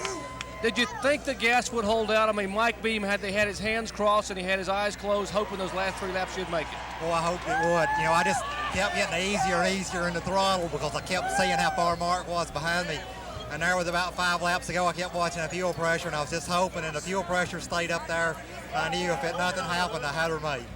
Well, the first win for 1990, but what's the bad news for the other competitors? This car is the one you tested at Martinsville, and it should be equally as strong there next week. Well, I hope so. The car ran awful well at Martinsville, and I sure hope that we can, you know, go back. I was hoping I was going to get through here and not tear the race car up, and I did. We're going to go to Martinsville, and I just liked to at least finish in the lead lap for once at Martinsville, but we had a great day. Bill Elliott doing his version of the Monster Mash here at the Monster Mile, picking up win number 1 for 1990. Let's see how Mark Martin is faring with John Turner. Well, Mark Martin might have a sore neck, but I tell you really came through with flying colors this afternoon. Well, thanks. I can't say enough for the crew, man. Those guys are the best. They keep me going. They got me in a good race car all the time. And that Folgers bunch is just, they're my guys, I tell you what. It was a good run for us. Like I said a little earlier, you know, we really would have liked to have had a chance to win. We had a good race car. We had some bad luck today, but overcame it. You know, Bill Elliott needed a win today, and I'm glad he got it. I wish we could have got it, but if we couldn't, you know, I'm glad to see Bill win. I understand you were certain that you could go the distance on the fuel stop, but you thought Elliott may have to come in. Did you have your fingers crossed there at the end? They asked me with 15 to go, could I catch him? I said no, and they said, well, then give it up. Start saving gas. That's what we did. Mark Martin, a second place finish. And Bob, how about the points? How is this going to shape up there? Well, it gives Mark 5 additional points, so he lengthens his lead now on Dale Earnhardt to 21. Let's take a look at the top 10 finishers. Bill Elliott's win here is the first from the pole since Cale Yarborough did it in 1976.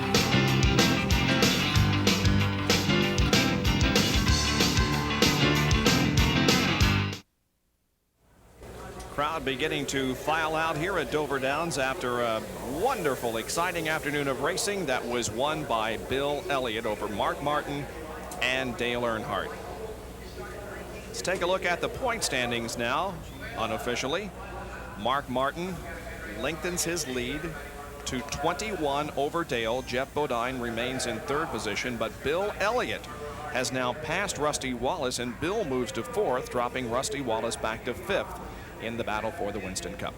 And Bill Elliott's not too far behind Jeff Bodine there at 74 points, Bob. So he's on the move. And as you heard Jerry say in Victory Lane, he had a very strong car testing at Martinsville recently, and so we'll look for him next week when we cover the race there. Let's go to Jerry Punch, who's with Michael Waltrip. That's John Kernan. I've heard a lot of people tell me I look a lot like Jerry, but I'm not Jerry, and this isn't Daryl, even though he might look a little bit like Daryl. But you had a pretty good run today, Mike. Yeah, we brought our Country Time Maxwell House Pontiac home to 5th place. We had a car that was fast all day, but it wouldn't get fast until about 20 laps on the tires, and I don't understand it for nothing, because after that point we were faster than the leaders and ran faster than the leaders most all day long. But until we get that little niche figured out, that just shows you how tough it is to win a race. You just have a problem for 10 or 15 laps, you're a half a lap behind, and it's hard to play catch up from there. But I'm real pleased for my team. I'd like to say hi to Mom and Daddy watching back home, and all my brothers and sisters and friends and fans and all that. Now I understand a Grand Slam on Thursday night that you've had a couple of contacts from some Major League scouts. Well, it's a stretch run, John, you know, and they're really looking for somebody to give them a little added extra boost. And me and Jose have been talking. I might go out to Oakland and play for the A's, but kind of tentative. As good as I run today, I'd rather win a race this fall instead of knock a homer in the World Series. I would say last week you had the best qualifying effort of the year. Second, you're feeling like you're getting close after a top 5 finish today. Well, I know these races are mine. I don't know why, but we run real well on the tougher, short tracks. And I believe we can win Martinsville, and I believe we can win Wilkesboro. And we've got everything. We're not cutting back because it's close to the end of the year. We got a strong team. We're going to throw our best at them the rest of the year. Michael Waltrip and crew taking it one step at a time, but pretty soon they're going to make that big step to victory lane. Bob? Country Time Lemonade Pontiac in 5th position at the end of the race. The 6th place finisher, Dale Jarrett, and we'll be back to talk with him in a moment.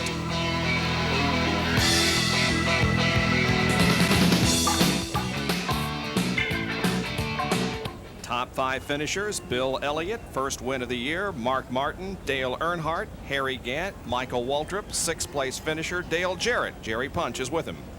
And it's the best finish of the year for a strong Citgo team that's really coming together. And Dale, an outstanding run for you. Congratulations. Thanks, Jerry. The guys did a great job. I'd like to thank Citgo and the Wood Brothers for putting me in this fine race car.